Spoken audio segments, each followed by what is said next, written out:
right, Jastin, A through Z. Oh.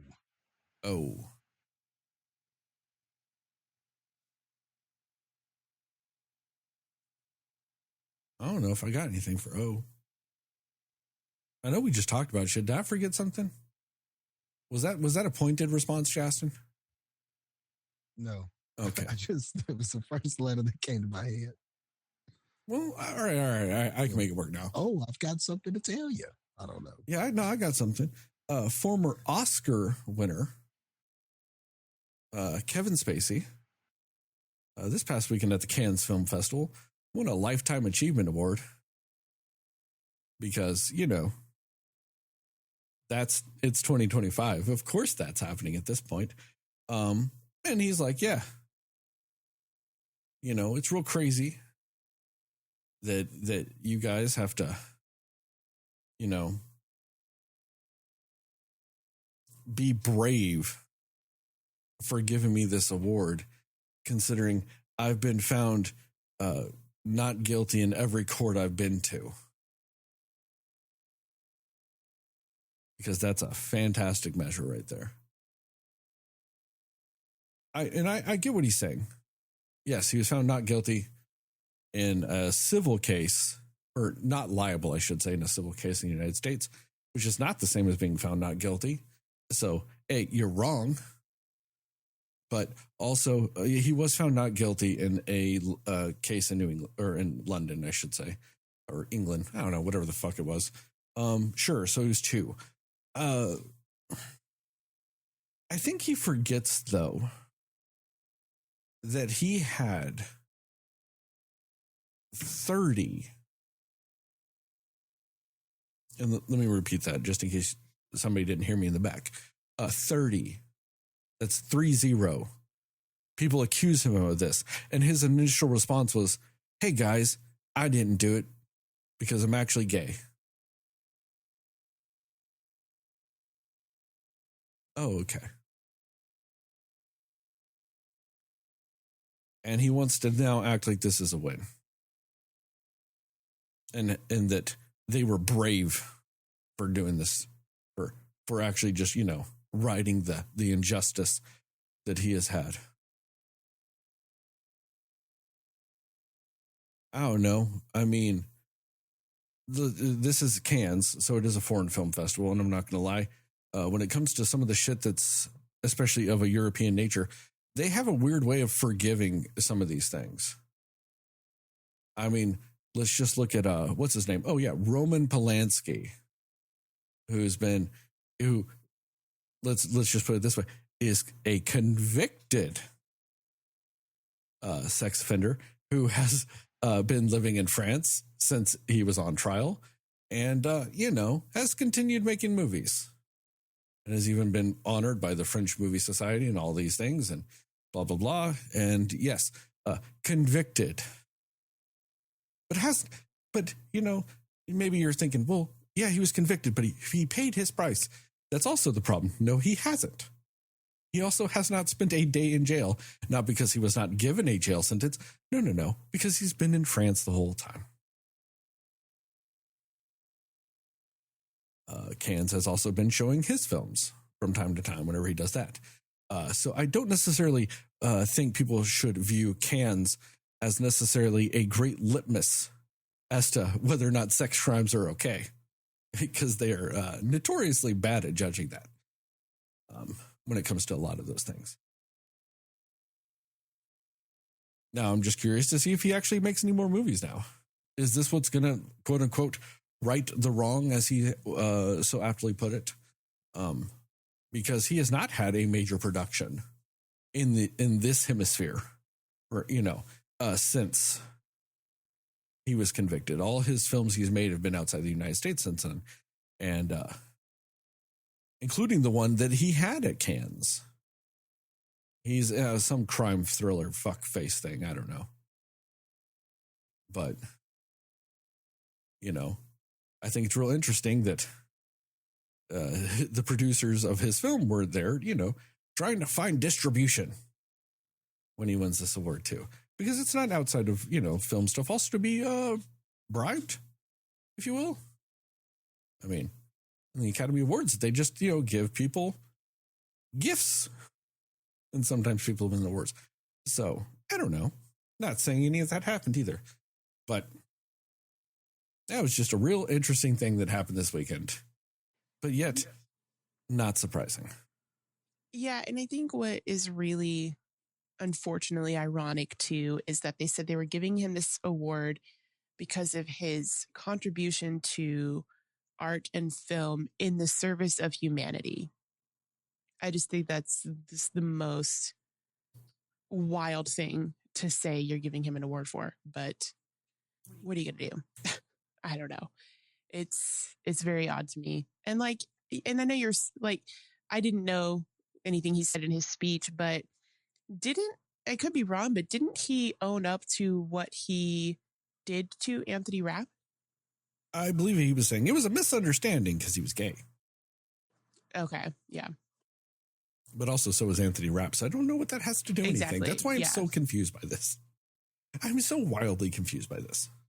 But I mean, that one, I don't remember if he was brought up on charges for that because of the time frame. It wasn't possible. He was right? no charges were brought against him in the United States. Like I said, it was a civil case in the United States. It was not a criminal case.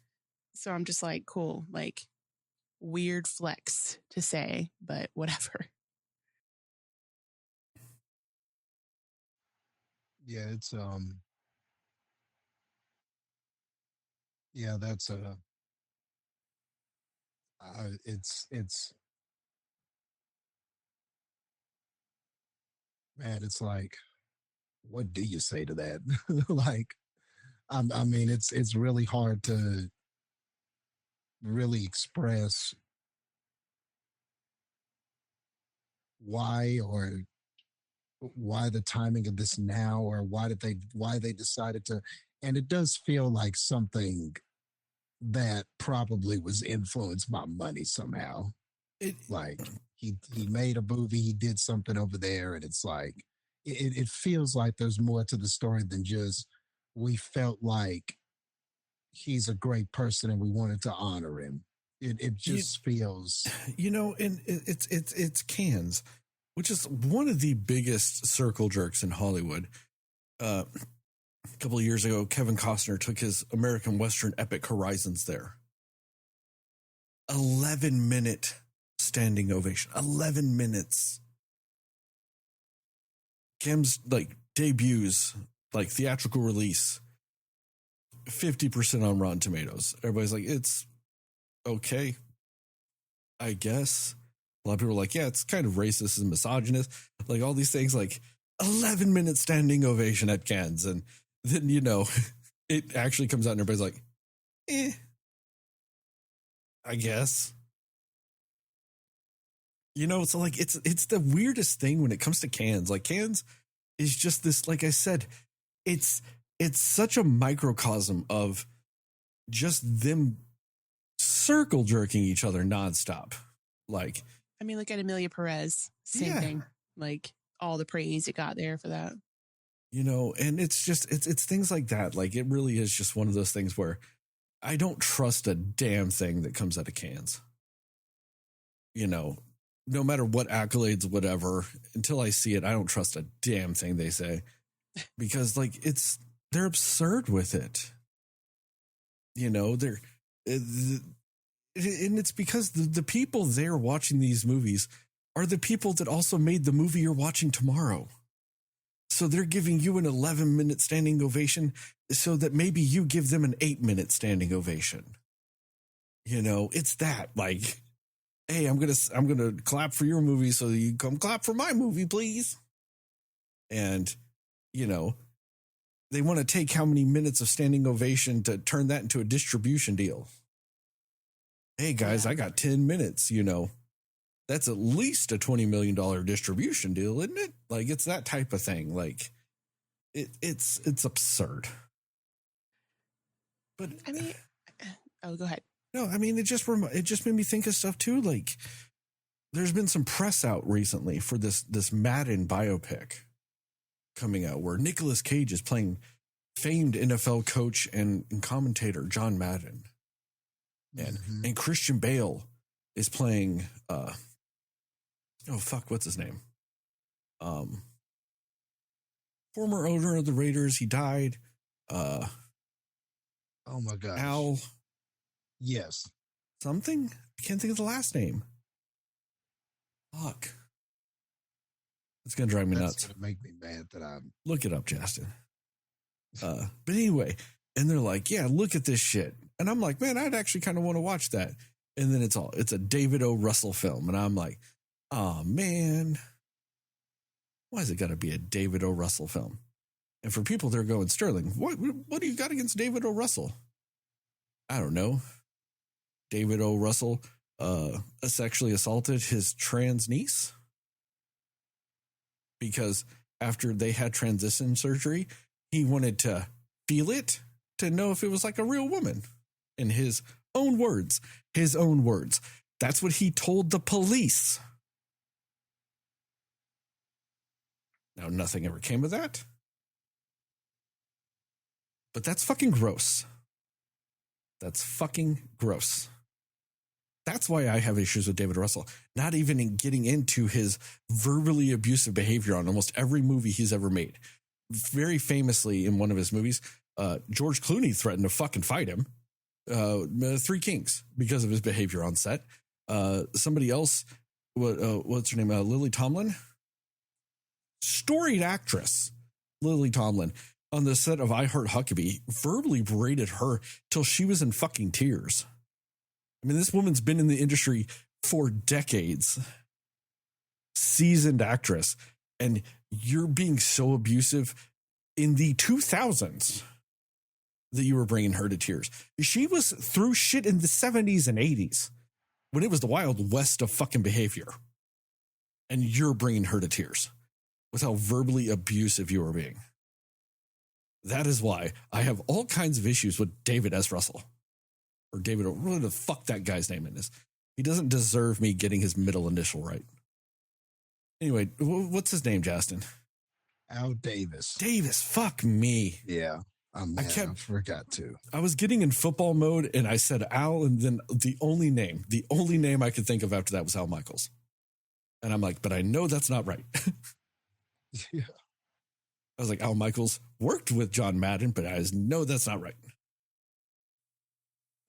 I mean, for me too, with that story, all of this really, what's really the most disheartening thing is that it's kind of proving that in Hollywood, cancel culture doesn't really matter, or it doesn't last, because it's like, you know what I mean? It's just kind of like, yes, there are certain behaviors that some people have shown, oh, like I've learned from it, whatever. But there's some that aren't apologetic at all. And it's just like this half-hearted thing, kind of like what Kevin Spacey did of like, well, I've never been found guilty in a court. So when it's just like, cool, that's not actually any sort of apology or showing remorse for anything that you've done. You know what I mean? Like, it's just this weird thing of, oh, enough time has passed. So Hollywood's going to try to make it a thing again, or Cannes is going to try to make it a thing again, or whatever. And it's sad because it kind of like, are we actually holding people accountable for things that they should be held accountable for? David O. Russell. It's like, oh, people still want to go see his movies because he's got great people in the movies. But then it's just, in a way, it feels like you're saying, it doesn't matter that he's an awful person who's traumatized somebody probably forever.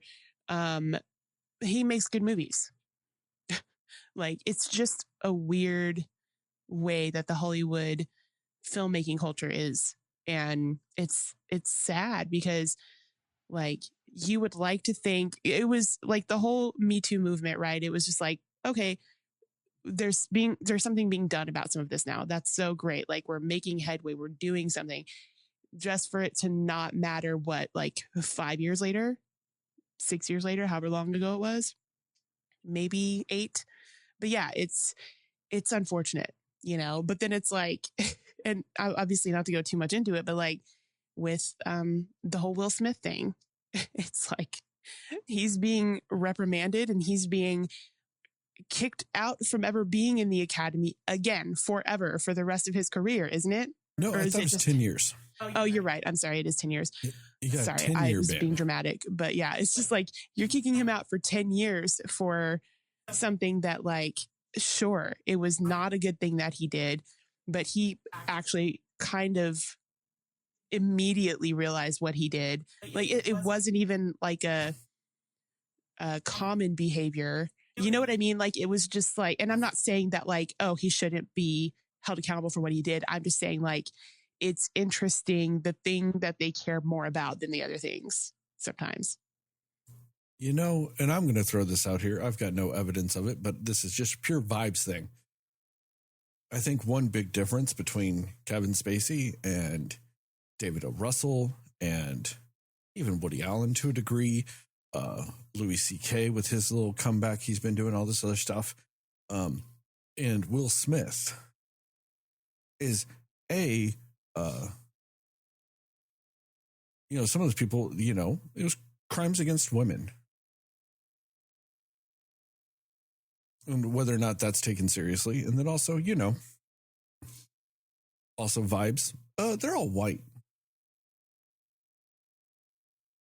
And some of them crimes against underage people, right? Yeah. Oh, yeah. Yeah. Yeah. But I'm just saying it's, when they sexually assault women or they abuse women and you're white, I do feel like that gets you way more leeway. I mean, look at fucking totally Jared Leto with what he's done. He's, has a fucking sex cult island, which may or may not have underage girls on it. And also the weirdly abusive behavior of him sending used condoms and dead pigs to coworkers. That motherfucker hasn't slowed down once. I mean, shit, he's in a Disney movie coming out this year with Tron 3. Was also in The Haunted Mansion made by Disney. You know what I mean? There's, once again, white and crimes against women. I think you said it better than I was trying to say it. Yeah, that's 100% a big major part of that. 100%. No, and I mean, honestly, I hadn't thought about that till you brought up Will Smith. And I was kind of just looking at common denominators with it. Like, I 100% agree with what Will Smith did is, it's horrible behavior, shouldn't happen. Also, at this point, I don't know, let him back in.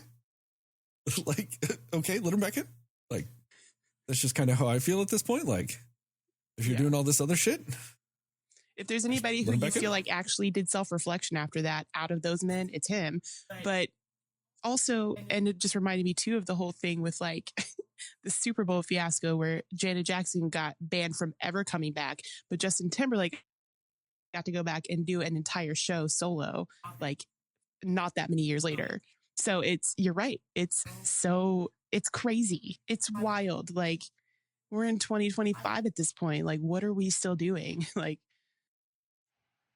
yeah, there's just a big double standard with a lot of it. It's double standards in society, but then there's also double standards with backlash and who we're angry at and everything like that. And it comes from both sides. I think it comes from the people in power, but it also comes from fans and people like that too, what we choose to forget or who we choose to forgive or who we choose to look the other way on is not always created equal. And there's no way to really explain it sometimes other than, like you said, are they just looking at the color of the person? Or is it just because this is a woman? Is it just because, and man, women get treated unfairly in similar situations all the time. It's just almost all the damn time. But people are fickle, man, in who they're willing to forgive and who they're not willing to forgive. Yeah, I mean, all and the like, time. And even thinking, and I know we had talked about this in a past episode too, we were kind of talking about it a little before this, like James Marsden, like in that, whatever that episode, Quiet on Set, just finding out that he basically, supported what's his face. And you're just like, everybody, and I see it too with like all the new stuff that he has out and everything. And you're just like, I just see people being like, oh, he's such a good actor. Oh, he has such a good voice. And oh, he's such a handsome man and all this stuff. And it's just like, every 1,000 comments of that. And then you get one that's like, hey, did everybody forget like what he did? And I'm like, you know what? Thanks for saying that. Cause it feels like, oh, but it doesn't matter because like, he didn't actually do anything. So it's fine. Or they just don't care. Sometimes it's like they know, but they just don't care anyway. So you're right. Like some things are, he's a good looking, well-to-do white male. Like, so, people are just like, what a handsome man. Like, what a good looking guy that is a good actor. And that's all that they cared about. Like, it's just crazy. And with that, and my issue with it is not necessarily at the time that he supported that man, because we don't know what he was told, whatever. The sheer fact that he hasn't even come out since then and gone, oh no, I was in the wrong there. I like, even if he was told all the truth and everything, even if he'd just come out and said, hey, I didn't know the whole truth. Yeah. All I knew is this guy was my friend and he told me one thing and I thought that that's what it was and I was wrong. Yeah. And you're right. I meant to mention that aspect as well, but yeah, like it's more just like, just say, I'm sorry. Just at this point, all people are asking for is like, hey, just apologize to this young kid who went through this. Like, that's all people want. Like, they're not even questioning like, why are you friends with the dude or whatever, which is a whole different issue. But it's just like, oh, you know what? Like, let me own up to, I believe something wrong and I apologize that I contributed to this or whatever, Yeah. And then on some of these issues, you're going to have people go back and forth the other way because there is another side of it that we don't really know, like you said, what he was told at the time, or could he have been manipulated in some sort of way or not given not so much like, oh, somebody straight up manipulated him, but were facts left out that maybe he didn't know about at the time, or was he given a story that maybe was not the full one and things like that. And then there is that other side of, well, if he says something about it, and that's the thing too. Sometimes these things, like if he were to say something about it, maybe we would be like, okay, well, he apologized and we're satisfied with that. But you also there will be that sect of people that are like, well, why are you making this about you? Why are you saying something about it now? Why are you, and then it's like, well, are you doing this to save your own ass? Or are you doing this because you really care about the victim? Sometimes you can't always predict how the public is going to react, because that could happen too. So then it's like, well, was he advised it's just better to not say anything at this point? That's fair. Is there a perfect way to do it? Where you seem like less of a bad guy or a good guy, because that's something that, especially with these celebrity issues, they often have to think about is like, that is incredibly fair, Jastin, because he probably had a PR person tell him, hey, maybe he wanted to be like, hey, I need to release a statement. I need to say something. And his PR person went, hey, no. We're going to wait and see what the general public says about this. If your movies start suffering, if you start getting less offers because of this, we'll know fairly quickly, and then you say something. If the general public don't give a shit, your movies do fine, and we have the exact same number of scripts coming this week as we do next week, you ain't saying shit. Yeah. And kind of what's the point? And I know that that's harsh. You wish that it would just be about the right thing to do and morals and stuff like that. But unfortunately, that is not the jungle that is Hollywood. And to be fair, to that too, if that's what his PR person said to him, honestly, they probably did it right, because like Heather was saying, for every 1,000 comments of he's amazing, you have some motherfucker like me going, you letter going, hey guys, hey judge, I know this guy molested a kid, but he's pretty great, and maybe he shouldn't go to jail. So in the eyes of the public, he pretty much never wrote a letter. Like, you know what I mean? Like, you know what I mean? As far as the John Q. public's concerned, it never happened. Or if it did, they don't give a fuck, and it might as well have never happened. Because they're not watching his movies. They're not watching shit. Yeah. And I totally get what you're saying. I think if there was more of a reaction to it by the public, maybe he would try to get in front of that. But it's like you said, I mean, the movies that he's in, and some of them are really successful, like the Sonic movies. Like, no one was calling for his head. And I mean, that's kids' movie. Nobody was really calling for his head after that. And then on top of that, because we don't know his side of the story, but we have heard other people say, no, I wasn't given the full story. I was kind of manipulated and stuff like that. Maybe that's what it is too. It's not a definitive enough thing to go, he's guilty of something. Well, not quite. Write other there people's are just apologies. Too many holes. But it's also write other people's that's what apologies. Protects him too. The fact that, Will Friedle and Ryder Strong on their podcast were like, oh, I wasn't told everything that happened. He was my friend, and he just said, hey, I got some legal trouble. Can you just write me a letter? And all this shit. And, more or less gave him a different scenario of what happened. And, they wrote letters, at least according to them. That's what they're saying happened and stuff like that. And it could be like, write their excuse.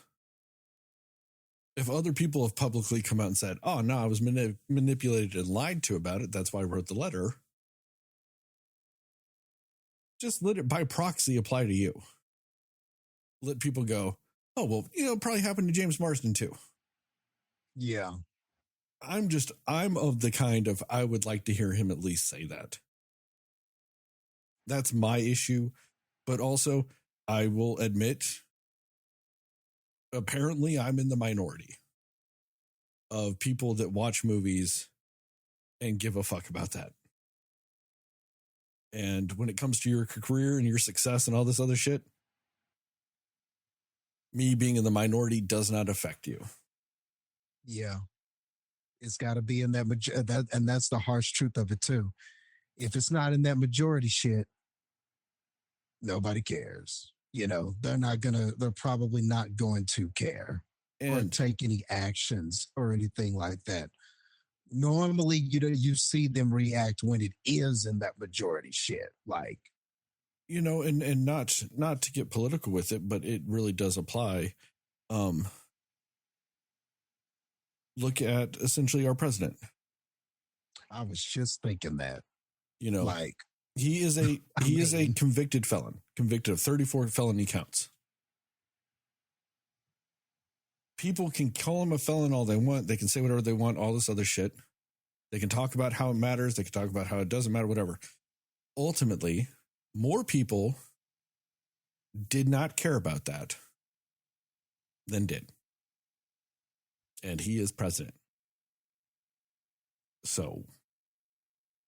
But to your earlier point, there sure is a lot of correlation with somebody being a white male and getting away with some shit. I mean, it's just, it seems like there are just far more examples of that I mean, I think that might have something to do with it. You know, when you got a 34 count felon being president, and Obama wore a tan suit once and got crucified. I mean, shit. Yeah. Which I'm not gonna lie, Obama's kind of one of the only human beings that can truly pull off a tan suit. Now, that's one of the few things I've agreed with Republicans. Tan suits look bad. It wasn't my favorite look of Obama's. But I'm not gonna, he pulled it off better than most. I'll say that.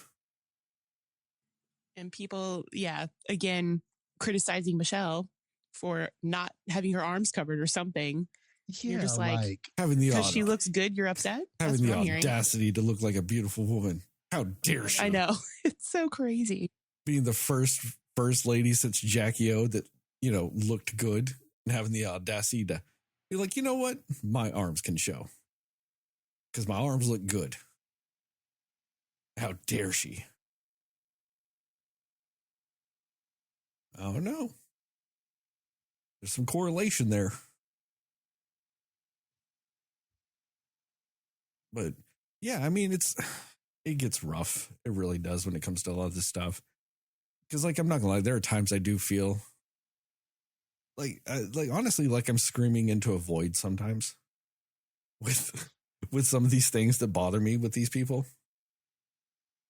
And like, I don't know, like, I just truly love. I mean, it goes back to like John Wayne. I know.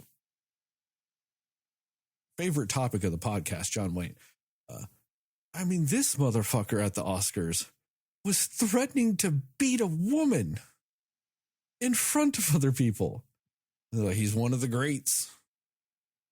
He did that at the Academy Awards, was yelling at a woman that he was going to beat her.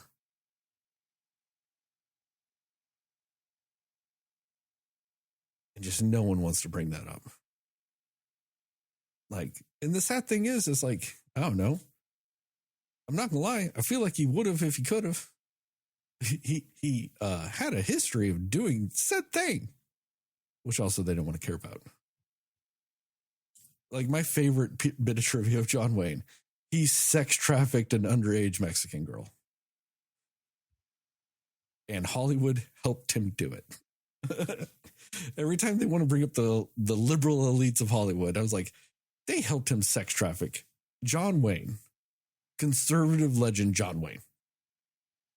They helped him sex traffic a 16-year-old girl. Oh, I'm sorry, she might have been 17. Still sex trafficking. They bought her a fucking apartment for him. He didn't even have to buy it himself.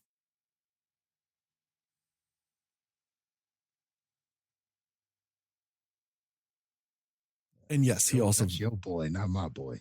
Who? Who? It's y'all's boy. Motherfucker, what? No. We don't claim him. You ain't putting that shit on me. I don't mean you, Sterling, but you know, like... Yeah, I get it. The people that continue to hold him in such high regard and have... Like, my family, you mean? Yeah, it makes me mad when I go to one of those country-style, Western-style restaurants and you see John Wayne, the Duke. Up. Yeah, he's just part of the culture.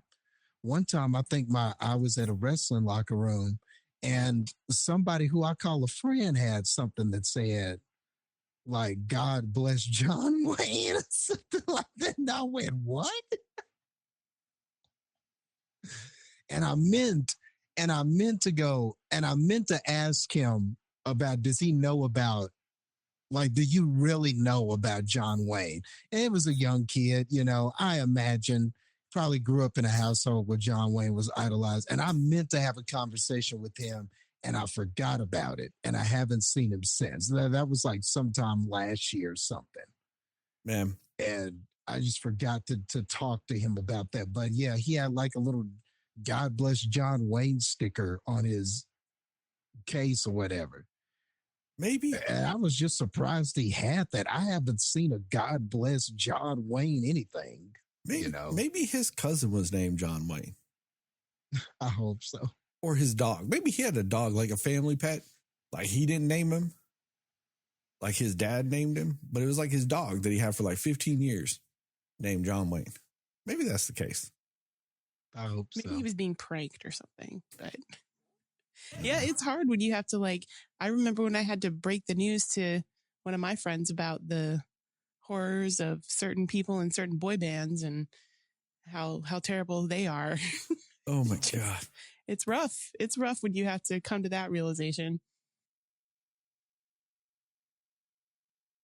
Yeah. Sometimes it really doesn't pay to meet your heroes. Sometimes it just doesn't pay to have heroes. Yeah. There's always something. Like, and it's one of those weird things. Like, I get it. I was a huge fan of Alfred Hitchcock back in the day. Huge fan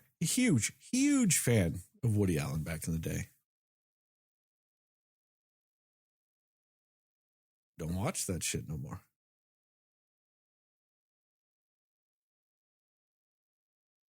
Like, I remember my uncle once was like, I don't care what he did. It's not going to stop me from watching Annie Hall. I was like, but it really should. Especially the movie Annie Hall. Like,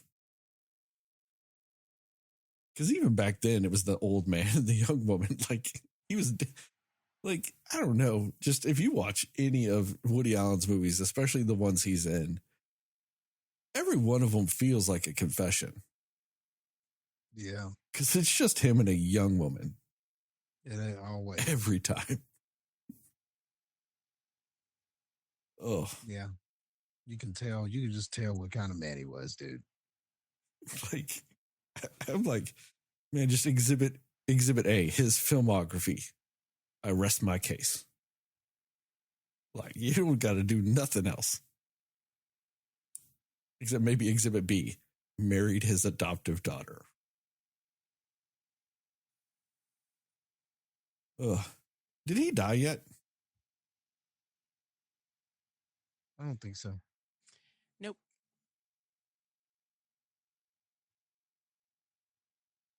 This might sound callous, but man, that sucks.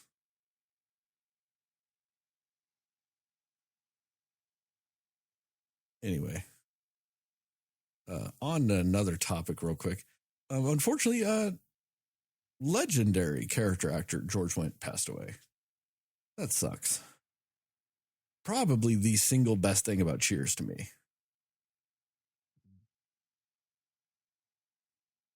Yeah, I can agree with that. Yeah. It was hella good. And Parks and Rec episode cameo actor, Colts owner Jim Irsay passed away. That literally both happened within the past couple of days.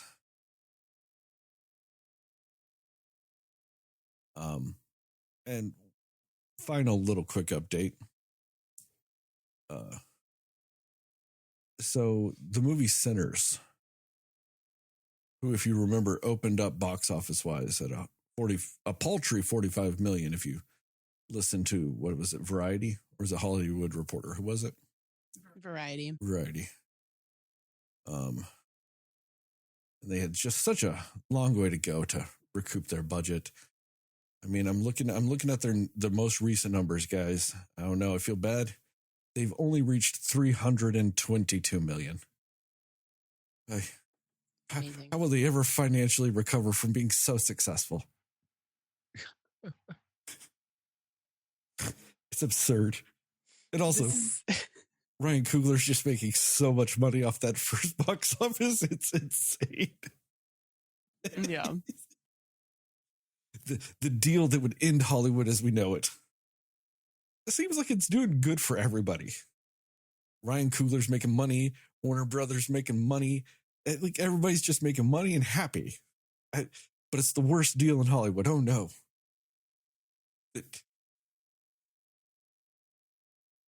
Again, on theme with, why is this reaction happening with this particular person and movie? It's just crazy. I don't get it. Like, this is like the biggest, like, middle finger to Variety from them. It's so funny. the writer, whoever made that fucking headline, legitimately, do they have a job still? I almost feel like they shouldn't. I doubt it. I don't want somebody's livelihood to get ruined, but at the same time, it kind of just shows you're bad at your job and you're publicly bad at your job. Like, you said that with your whole chest to the world. That's bad. Like, I just think it's real funny that, like I said, the deal that everybody's talking about for that movie and how it could end Hollywood and all this other stuff. And it's just like, you look at it and you're just like, with that deal, everyone is just so happy. Like I said, Warner Brothers just made a stupid amount of money. Ryan Coogler's made a stupid amount of money. And dude, like, everybody's happy. I don't, like, how can it be a bad deal if both sides are just like, this was great? How is that a bad deal? Like, how does that ruin a whole subclass of like of economic growth if everybody's just like happy and making money? Oh, it's absurd. It just makes me happy. I love doing that update. That's always a fun one. Real quick. Since our last episode, anybody watch anything fun? Anything? I mean, I revisited the Final Destination films in preparation for our one we're talking about today. And that was great. It's always fun to revisit those. We'll talk more about that in a little bit. Oh yeah, how did I leave this out? So I have been watching. I've been trying to catch up on some Marvel stuff because I wanted to start Daredevil Born Again. So I'll just say something quickly about that. So I was like, okay, let me go ahead and watch Agatha All Along, which I did enjoy. I thought Agatha All Along was pretty cool.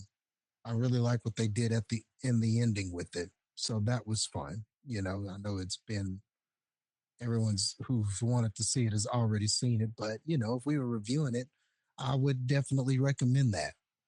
It was also fun going back and watching.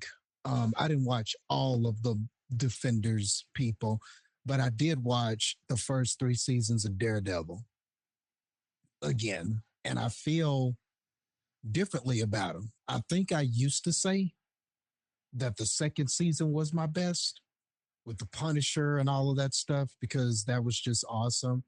But going back and watching it, the third season is phenomenal. Like, it was phenomenal, man. Like, it really, really was. Like, really, all 3 seasons of Daredevil are good. But that third season, I guess I just watch movies differently. So, like, things I didn't recognize on my first watch, I think I just noticed more on this watch and appreciated the story a lot more. It was just really, really good. And I won't say too much about Born Again. I've watched the first couple of episodes and that shit starts crazy. Like, a lot of stuff I didn't see coming. So I'm really enjoying it. Like, you know, you sometimes forget how good Daredevil was. It was a really good show, man. Just great characters, well written, good twists and turns in the story. Like, it's great shit. And I was happy that the first couple of episodes felt like what it felt like familiar to what had already been put out. So I'm very happy so far with it. I, weirdly enough, don't have anything for this week. I also did watch the Final Destination films, but I'll get more into that with when we talk about our movie and stuff. But outside that, I don't know. I just watched normal shit. Didn't watch anything that crazy. I mean, I say that. I did watch the episode of Dark Side of the Ring on Superstar Billy Graham. That's a crazy fucking ride. I mean, I always knew who he was, but I didn't realize just how much favorite of the podcast, Hulk Hogan, ripped off from that man. Like, it's really kind of crazy when everybody talks about like Hogan being one of the all-time greats and all this other stuff. When I'm like, man, he just did face Billy Graham, but in the 80s. Like, instead of heel Billy Graham in the 70s, he did face Billy Graham in the 80s, and to the moon, you know. But yeah, that was real crazy. And also just watch that one. Yeah, just also the crazy amount of steroids that man did is also the amount of things they used to do to their bodies, man. Oh, all the steroids, just all the steroids. I didn't know you could do so many steroids you ruin your ankle. What kind of shit is that? Like, you have to get your ankle fused because your body's so wrecked from steroids. Now, like, it was also ankle injuries, but I'm just saying, like, your body's so wrecked from steroids that they're just like, you know, we're just going to fuse your ankle instead of letting your body heal, because your body ain't doing that.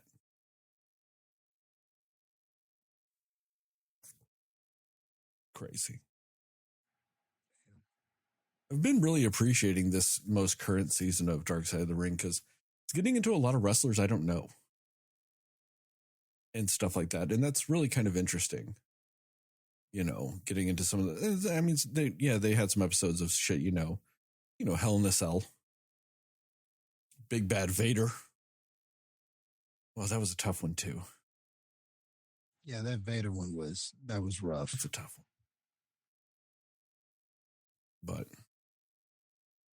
yeah, I've been really kind of digging this season. Like I said, just a lot more stories that I don't know and stuff like that. So it's been really kind of fun. Just, you know, learning new shit. I'm a few episodes behind though. The last one I watched was Billy Graham, so still catching up. All right. Are we time to get to our destination? Are we finally there? That was good. Yeah. I know, I got it.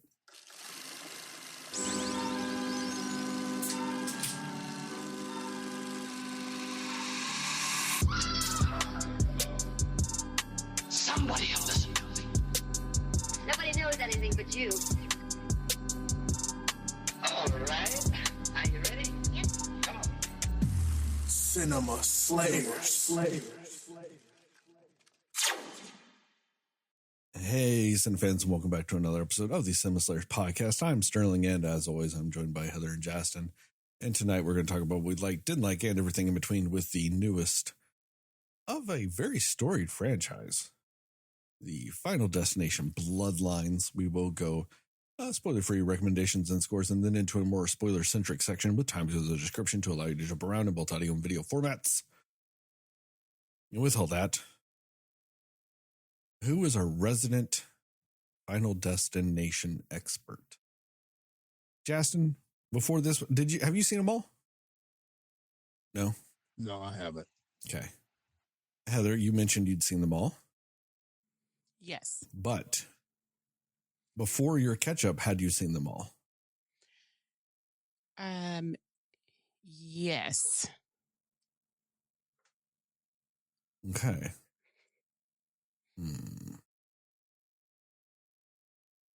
Have you seen all the Candymans? I have not seen all the Candymans. So you're lacking in Tony Todd. Yeah. So really it's about who's the Tony Todd expert. Ish. I mean, that'd be the tiebreaker, wouldn't it? It's true. Yeah. Because outside of the movies themselves, what's the next thing? Tony Todd. Yeah. Because I mean, the only thing I was going to say is, like, with having seen all of them before, I've only seen, I don't feel like maybe I've seen all of them maybe as many times as you have, if you're a fan, which I think you are, right? Define the word fan. Like you enjoy these in leisure time sometimes. Define the word enjoy. I don't know. So basically all of that to say, like the last two before this one, I had only seen them one other time before this time that I rewatched, is what I mean. I've seen them all several times. I'm not going to say I'm a fan of all of them. In fact, there are a few I just genuinely don't like. But because of the way my brain works, if I watch the first three, I can't not watch the other two. So I've had to force myself to watch 4 and 5 multiple times. But you know what? I'll say this, Heather. You probably were a bigger fan of Devon Sawa than I was. Did you ever have an issue of Tiger Beat with Devon Sawa? I probably did. I remember him from Casper back in the day. But yes. I wouldn't have gone Casper. I would have at least gone Now and Then. Now and you Then. You went Casper. He's also in that, what is that, Little Giants, right? He's in that one. He is in Little Giants. Little Giants was a good one with him. Becky the Icebox has a crush on him. But they can't date because their parents are fucking. At least that's what I got from the end of that movie. I did forget about a lot of that plot line. Well, since you claim to have maybe had a Tiger Beat featuring Devon Sawa, I'll give it to you, Heather. I owned no Tiger Beats. Although if I ever did, it would have been the one with Mary Elizabeth Winstead from 3. That's valid. I get it. All right, Heather. You can be our expert. You start us off. Heather, what are your spoiler-free thoughts about this here Final Destination Bloodlines? Well, I mean, and kind of as I alluded to, I am a fan of these movies. I agree. I don't love all of them, but I think that they're fun. Like they're just a fun watch in like the horror genre. This one does have for me the best like through story with it. I think it's the most, I guess you could say, like tightly put together like backstory or main plot of it. So I did appreciate that about it. But yeah, I mean, like it doesn't need that for me to like these films. Cause like I said, I do enjoy these films. Like doing a rewatch of them before this movie came out, it was fun, like it had been a little bit, I have, a soft spot for the first two because that was like core memories for me, like teenage years, like watching these with friends and stuff like that. So, but I do think that the actual story itself in this one is probably the best. And like, if I'm being honest too, like if I'm going to watch like a movie where, most people are going to not make it out, I would prefer these over the Saw ones. Maybe that's an unpopular opinion, but like, and I like the Saw movies. I like a decent amount of them, but if I'm watching for just pure entertainment and like, just not going to know what to expect, but it's still just a fun ride, I would choose these over something like that as like a franchise to rewatch, But yeah, I just think that like, even though all the storylines aren't super succinct, like they just, I don't know, they're just still fun. So this one kind of leveled up a little bit on it because I think that they had better acting in this one. I think that I think the dynamics in the family are really fun to watch and really good. I think that they're kind of relatable because you do see that there are probably several family dynamics similar to this family in a way. I think that they had really good humor. There were multiple characters that were funny and their dynamics with each other was really good. And there was just a lot of like playing off of each other that was really good between a lot of these characters as well. And that really helped me to enjoy this movie probably more than the others in a way.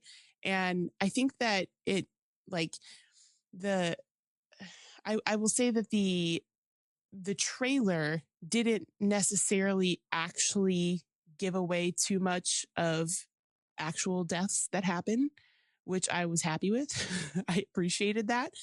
And I do also think the opening scene of this is up there as a really, really solid, memorable opening scene of a Final Destination movie.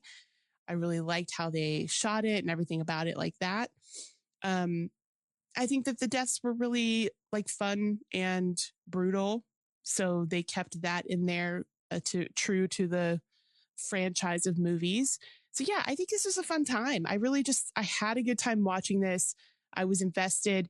This movie has a really good way of really just making you like not like you're on edge because you don't actually know what's going to happen, because you feel like they're setting up for you the pieces of what's going to happen, and it's never exactly what you think it's going to be. And I think all of the movies do a good job at that. This one just really stood out with how well it did that. I do love how these movies it sets up in like a slow build up to all the things coming together for something that's about to happen. And you're always kind of on your seat trying to guess, like, it's intense, it builds that tension really well, because you're like, I actually don't know specifically how this death is going to happen. And I think that's just the fun part of these movies. And there were some really good ones in this that I didn't see coming. I didn't see playing out the way they did. And yeah, so it was just what I wanted from this film. It was what I wanted. Pleasantly surprised with a lot of it, getting a little bit of Tony Todd and a little bit more of information about his character in this is really nice. Yeah, it's just one of those, it's true to what I wanted it to be. And it's just fun. Like it's a fun ride. And it is, for me, the best overall story from these franchise of movies.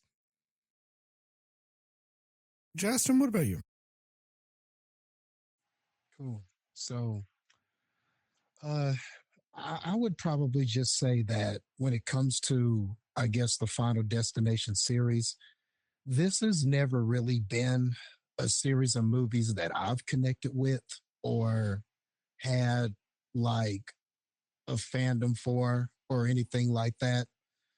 I always, in a lot of ways, Final Destination to me is like any of those horror franchises that have, you know, 5, 6, and 7 and 8 movies. Like, you might have one or two that maybe you could say are good, and the rest of them are just kind of you're getting the same movie over and over. It's just we're palette swapping things here and there. We're doing some different characters here and there. You have some different depths. And the thing about the Final Destination movies, like, and I think I've seen up until part 3, I think I've seen up until 3, but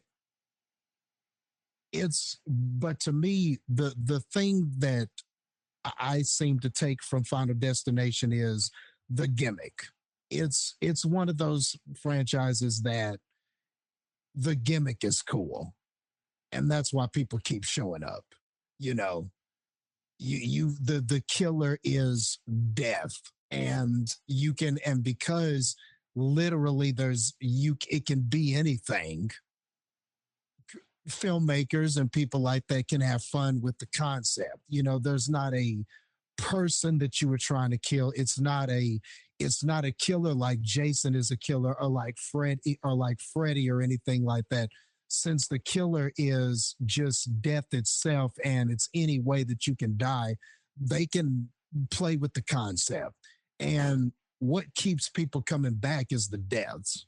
It's not really the story or compelling characters or anything like that. You know, it's the gimmick. That's why people keep coming back. What kind of crazy deaths am I going to see in this umpteenth movie? That's why people show up to these. It's a lot of style over substance. That's to me, and that's always been kind of the flaw of the franchise. I don't think there has been really a good story in any of these until this one. And that's what sets it apart. Jastin? I might not have liked the truth you just said, but that might have been the truth I needed to hear. Same. I'm sitting here like, yep, everything you're saying is not wrong because like I said, the stories aren't always succinct or really great, but they're just fun, So yeah, I get it. I get what you're saying. Yeah. It's we were just talking about wrestlers a minute ago. Some people will get these references, but yeah, it's like, this is like the junkyard dog of, horror movie franchises. It's the Hulk Hogan of these horror movie franchises. It's like $1 million gimmick. Okay, I can accept that one. $5 wrestling scales. That's rough. You know what I mean? Like that's what it is. It's $1 million. The gimmick is $1 million gimmick. The gimmick is genius. But the story is like $2, But what happens when you take the $1 million gimmick and you get like, I don't know if it's $1 million story, but let's just say, what happens, but if you've been getting $1 million gimmick, $2 story, 5 movies in a row, and then finally you get like the $1 million gimmick, but you get maybe like $100,000 worth of a story. Well, now we got something to talk about. And I think that's ultimately what I appreciated about this movie. The things that it was lacking on in all the other ones that I've seen, they finally told a meaningful story. The themes are lining up. The thing about the choice to make this about bloodlines and generational trauma, and this is something that's affecting this generation of people, and kind of really tell a story that focuses more on that than just what's the next death going to be, I think really is the reason why I enjoyed this so much more than any of the other ones I've seen. And I think also what you said it too, Heather, like they had a lot of fun with the unpredictability of the deaths. Nothing happened quite, they would set some things up visually and hardly anything played out like you expected it to. Like maybe if you saw it in the previews, you were like, okay, I've seen some of this in the previews, but what was cool was you said this too. Some of the things happen in the previews, and then you get to this movie and they were actually brilliantly used to misdirect. So like there was a lot of stuff that misdirected you in this because of what they showed at the previews. And that was really cool. This movie probably had the best trailer in a long time, just for the sheer fact that it told you enough about the story or whatever to get you, to promote the movie, to get you to want to see it without spoiling the fucking movie. Yeah. Like it just, because without spoiling our own, non-spoiler section, it feels like a spoiler trailer. It feels like a spoiler trailer. And it's not. That, like you said, Jastin, that's fucking genius. Yeah. That was great. Because I thought I knew. Like there was a totally a scene where I was like, I know where this guy dies right here. And then when they didn't die, I went, oh shit, what? And then I realized what happened, that I had been swindled. And I smiled. I kind of liked it. I was like, then it's also because that this plays actually into like why the story itself is also really well done. So yeah, like the underlying story. Yeah. You were swindled, but for your own good. Yeah.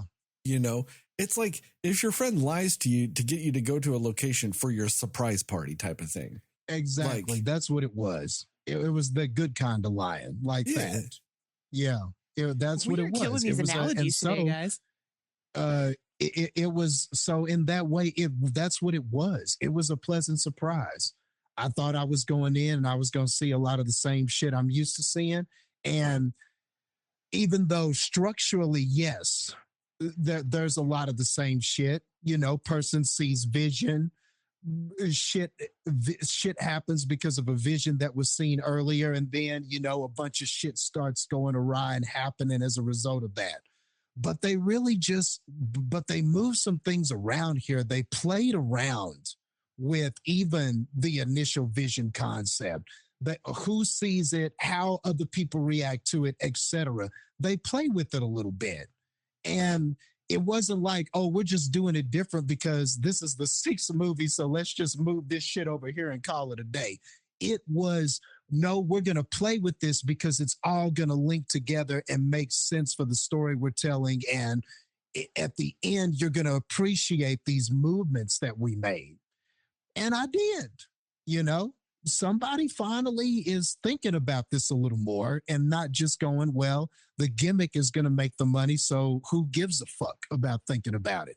Somebody finally thought about the other part, the story part, the substance part, and we are all the better for it because it's a fun movie. It's got some great deaths. Because of the twists and turns of them, it was gory enough for what Final Destination needs to be.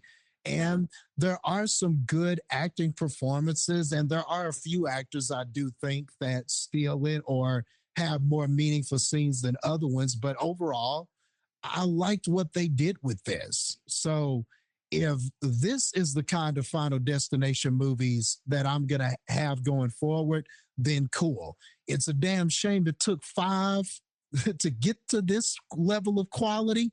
But you know what? If that's what it takes sometimes, I mean, it doesn't matter when the person gets there as long as they finish the race. Sometimes you just got to applaud. Well, we got here. It might have took you 10 years and you should have got here in 2. It would have been nice if this was the first. We got here the first year. But you know what? We got here. And if this is what it can be moving forward, then that's a good thing. This movie, they really went poo, blood, and honey too with this movie. They just went, you know what? Let's fix it.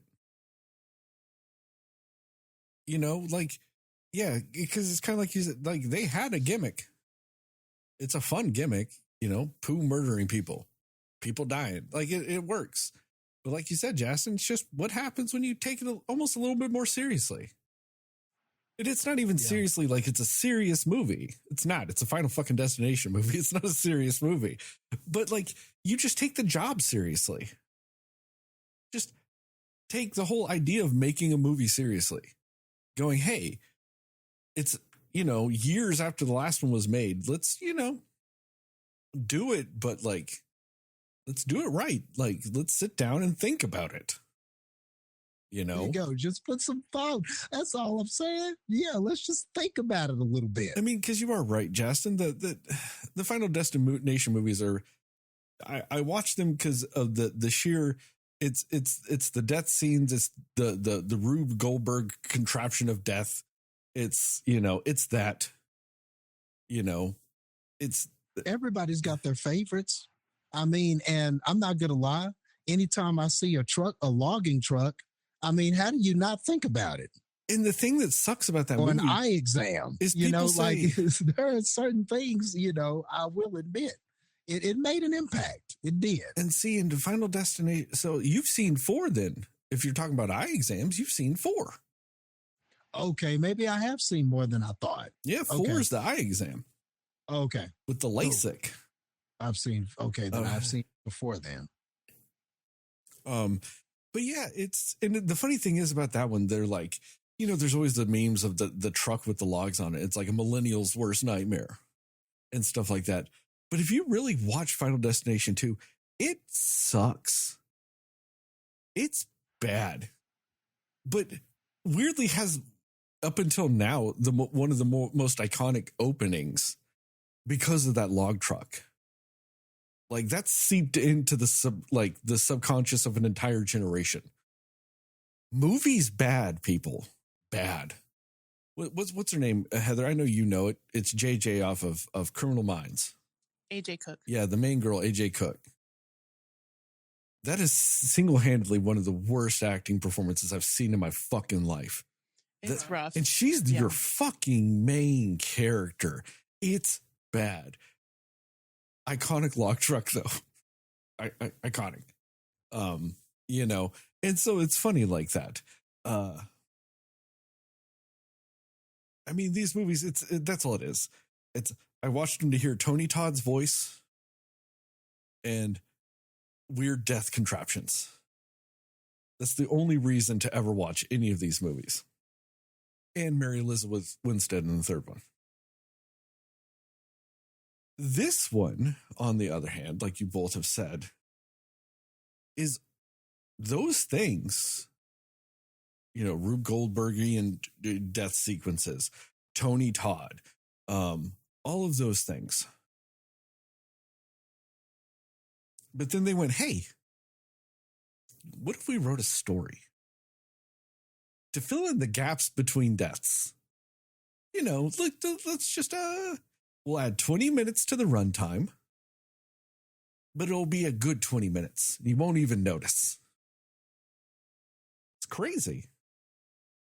Just how much, like, it's a night and day difference. It really is.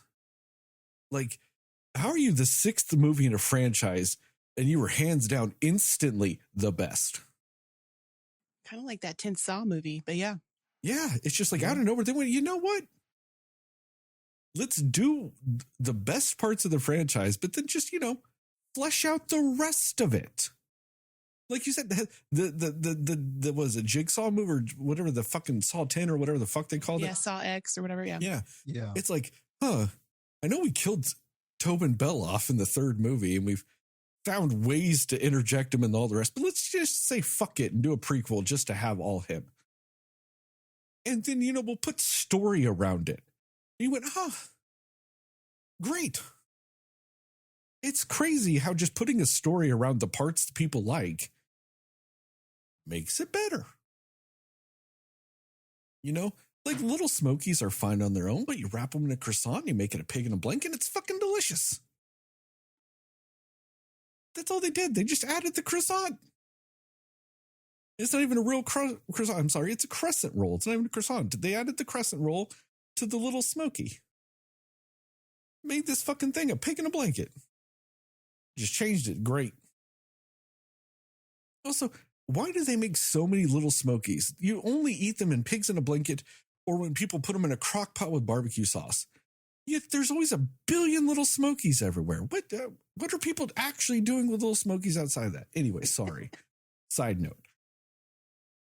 I got distracted by my own analogy. But no, like, I really, really enjoyed this movie. Like, I loved how at the beginning, like the traditional way of doing it is person, you know, they go and they're living their life. Major tragedy happens. They rewind time. And they're like, it was a vision. And they undo that whole thing. This one doesn't do that at the beginning. You get the major tragic dream thing, right? The vision. You get the vision, but you don't, then you find out it wasn't theirs, it was their grandmother's. And then you get the undoing of the vision, like the rewind time part of it, later in the movie. It's not the same scene happening twice, like back to back with that change, which was just a really nice change of pace. Like, I didn't know I needed that until this movie gave it to me. I'm like, I liked that. Because this is a really long opening sequence. And I don't mean that in a bad way, because it's really well fleshed out. And really great. And I really loved the fact that I didn't have to relive it 30 seconds later. I got to see the undoing, like, you know, halfway through the movie. That was great. I also really loved in this movie, they really lean into the fact that death is just wind. Because when the grandmother's like, I made the death proof house, it has like 97,000 wind chimes. So she could hear death. I like the fact that this movie finally leaned into that. They went, it's wind in every other movie. Let's just have the person that's like figured it out have wind chimes everywhere. I thought that was a nice touch. There's some really fun deaths in this movie. And I think they're added because one of the things that makes them slightly more special too is some of them are practical. Like there's a death that involves an MRI machine that was done mostly with practical effects and stuff like that. I think that kind of adds to it in this regard. You know, I'm not one of those people that is just like practical effects are king and they're always the better way to go. Sometimes they're not. But sometimes it adds just that little touch of realism that subconsciously tickles your brain differently than if it's just all computer shit. Because death happening to a computer person, you're just like, whatever. Your brain can turn that off a little bit. When you see some of the life in it and you're like, that looks like a real person, it tricks your brain a little more. So especially in like a horror movie, when it comes to death stuff, practical kind of really feels nice sometimes. And this movie does a lot of that. I like what you said, Jastin. There's some really fun misdirects in this. They're just really great. And also add to the humor. Because I think that there's a scene when they're like, this person's going to die this way. And then they don't. And then this other person just in the background dies in that exact same way. That was fucking funny. But also, that was great. Narratively genius. Like when you're watching the movie, that's a genius way of doing that. Because they're standing there, the main characters are standing there talking. And so your focus should be on them because they're the ones that are the focus of that part. And that death is happening in the background to them and you as an audience member also. So it feels more authentic to what's happening to the main character and in the movie itself. So I thought that was a really great way of doing that. I loved Tony Todd in this movie. I thought that was a really fantastic way to kind of give him a send-off also. Because I think this franchise really goes downhill when they stop using Tony Todd. Like a bunch of dipshits. Why this franchise decided, hey, originally, so the fourth one was originally the last one. That's why they called it The Final Destination. And they were like, we're not going to have no Tony Todd. That's why your movie's the worst. Fucking dummies. But they also, they play a lot of homages to the other ones, though. They don't write off the whole franchise either. You know, you see a log truck at one point driving by. There's a couple of 180s referencing Flight 180, which has been a hallmark of the franchise. A little Easter egg, especially regarding the initial tragedy. There's typically a 180 almost like in a scene leading up to it. Like as a little Easter egg, there's a 180 in this. You know, there's a couple of things like that where there's nods to these other movies too. They directly reference the second one too when they're talking about, somebody figured out how to cheat death by dying and being brought back to life. That's a direct reference to two. So they do some references, so it's not completely isolated. It's not completely, just saying fuck all the other movies, we're the new shit, fuck all the rest. This is still saying there's a place for that stuff, but like this is still new shit. This is the new shit, but we'll at least acknowledge that other movies led to this, and stuff. And that's nice. But I mean, in the end, I think, the idea to have this wrapped around a family instead of maybe like a friend and some strangers or, a couple of people that know each other or some like coworkers or something like that. The the fact that they're connected and talking to each other and working this out just feels more natural because they're all fucking family members. Like, even when they don't believe each other, it still just feels more authentic when they're family members. And like I said, coworkers or strangers or whatever, like every other movie. You know, it makes more sense in this movie. And it just narratively ends up feeling better because you don't feel like any of it's forced in that regard. Of like, hey, stranger, believe me, because we were in a near-death experience together. Like, hey, cousin, like, listen to the shit. Like, it makes more sense. It feels more authentic in that regard.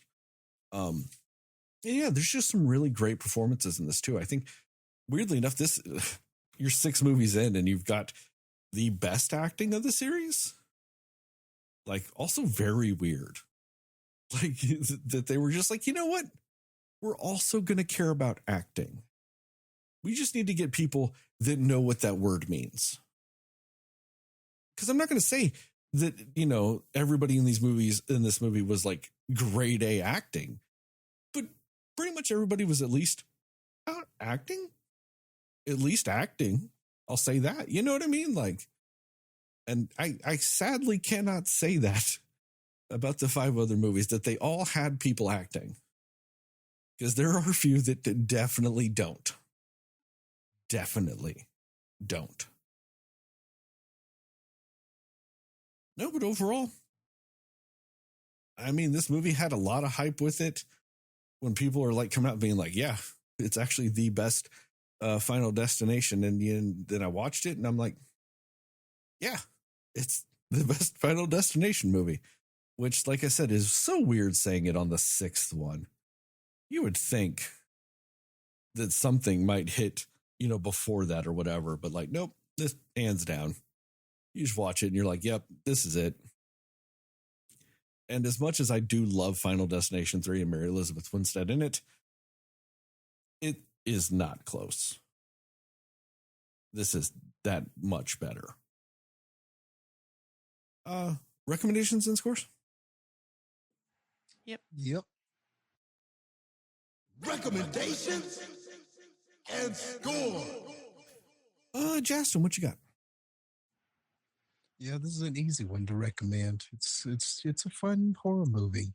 And what is it? Was it an hour, 40 minutes or something like that? Hour 50. Oh, okay. So it's under 2 hours, you know. A little longer than your 90-minute horror movie, but not in a bad way. You know, it's got a compelling enough story. It's got good enough characters, and it's got some fun deaths, man. You know, the body count is what it needs to be for Final Destination. And they really play around with the concept and the gimmick, and they do it in a lot of fun, interesting, not so easy to guess ways. And when you put that on top of everything else, you just get a fun horror movie. So, you know, it's summertime. You got some time. Go ahead and go see it. And it was one that was fun with the sound editing and the bones crunching and face compactings and all the stuff that happens. It was fun getting to watch it in the theater, you know, the big bright colors and all the explosions and everything like that. So, you know, I enjoyed it. It was a good movie. I guess we'll go 85. That's why I hate and don't carry spare change out of 100. Heather, what about you? Yeah, I definitely recommend it. Like I said, I am unapologetically a fan of all of these. Like, even if they're not good, I just have a good time watching them. Realizing that some of that has to do with, again, like, unfortunately, the nostalgia of it. Core memories of watching some of these for the first time with friends in high school. But yeah, this movie it's well thought out. Like, the character dynamics are just beyond any other in any of the other movies. And I do think that has to do with, like, these people feel actually connected, and they feel like they just all have better chemistry with each other because they're also all mostly supposed to know each other. So that might help, like why this starts off the bat with just better chemistry between characters. But that's not always a guarantee, you know? But yeah, it's much better acting, good acting, even like not even just better, but it is actually good acting from pretty much everybody on some level. Fun deaths. Yeah. Like just the story itself was intriguing, and it's just a really good watch. And it really does correct a lot of things that maybe weren't well done in the past movies. And yeah, again, if they reboot this and like these are the ones we're getting going forward, I mean, I'm going to just be even more excited than I was for the originals, because I mean, you're getting the fun gimmicky stuff that we talked about with, like we said, actual good story surrounding it. And what more could you really want from what the premise of this movie is? You know, it's really well done, and it was a fun time to watch for sure. So I do recommend it. I'm going to give it 83. Peanut butter cups are always the right choice out of 100. I'm not gonna lie, I could never even imagine being allergic to peanut butter. I'd be so fucking dead. Same. Me too. I'd be so fucking dead. I get that kid. He's like, if I'm gonna die, give me the peanut butter cups. I'm like, this is the most relatable thing in this movie. I recommend it. Yeah, it really is a good fun time. It's 20 minutes longer, like we said, than your average Final Destination movie, which, like Jastin said, is like your 90-minute horror films. And what we talked about before, sometimes that's what those movies need, because they are so shallow. If you go too long, it's going to take you out of it. This movie fills that 20 minutes with substance. So you don't feel like it's drastically longer. You don't feel a 20-minute extra runtime on this movie over a normal Final Destination, because the gaps between deaths actually matter. So cool. Like it works very well in that regard. I liked, like you said, bone crunching deaths works really great.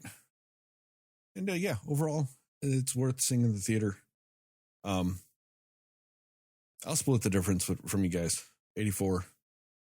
84. Tony Todd's fucking legends out of 100.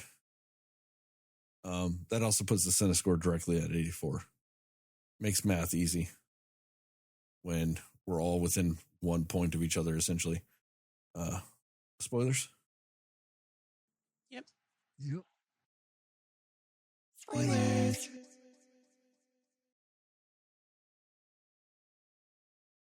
I really, really dug this opening scene. I thought that was fantastic, the way they did that. And to end it with her finger skin getting ripped off so that she falls to her death. I was like, that's a nice touch. It's a real nice touch. You didn't like that, Heather? I think I made that exact face when it happened. Oh, that was super cool. It was a really cool and effective thing, but it was hard to watch. That happens to me in all of these movies, but I was like, nope, not the skin off the finger. No. Answer me this, Sterling. Out of all the times that you have seen a child be crushed by a piano, oh, that was fucking the one ever more satisfying than this? Oh one? no, that was one of my favorites. Great, yeah. I loved it. That was genuinely great. Honestly, everybody in the theater I was at was like laughing or clapping. Yep, I had some laughs, and somebody went, "Yeah!" I was like, "Oh, that was." You're cheering for this child to be crushed by the piano. Hey, I agreed with him. I'll say it, man. I agreed with that child was a little shit. He was, though. Which, and I don't like, I saw this in something, but like, how, like they have like the newspaper clippings sort of like at the end and everything like that. They actually show like the child when he's older, still dies by getting crushed by a piano.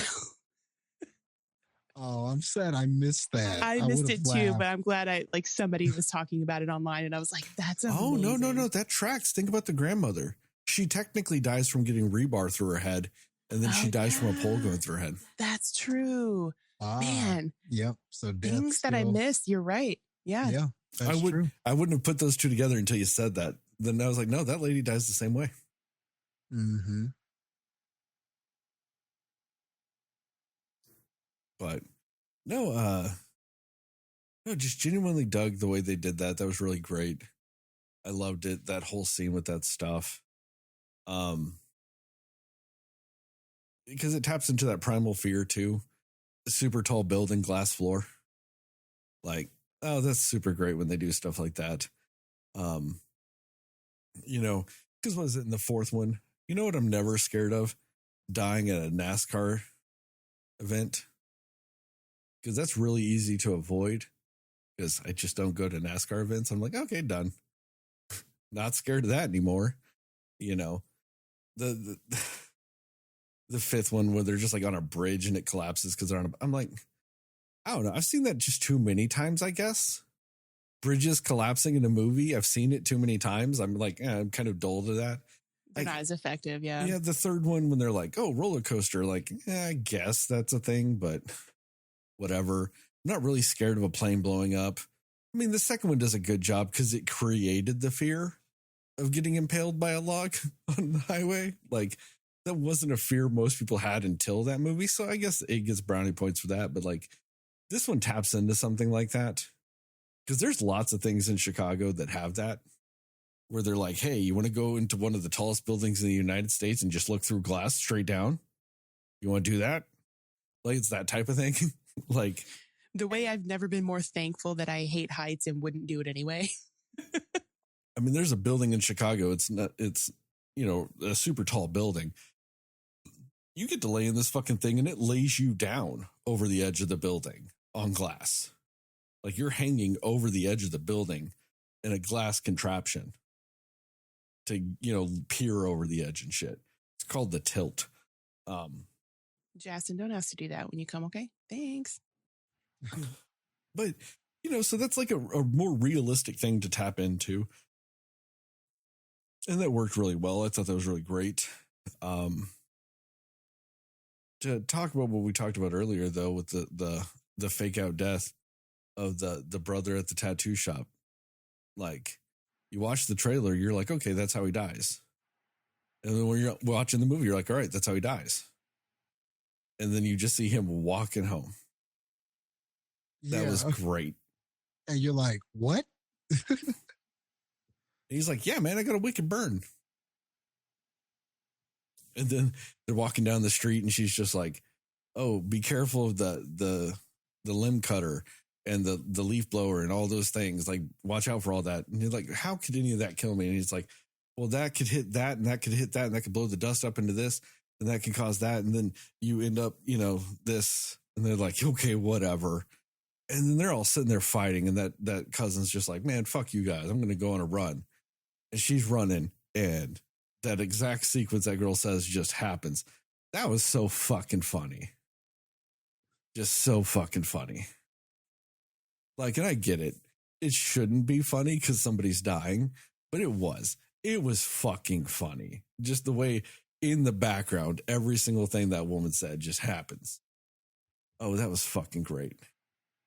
And also, I really like that granny death too.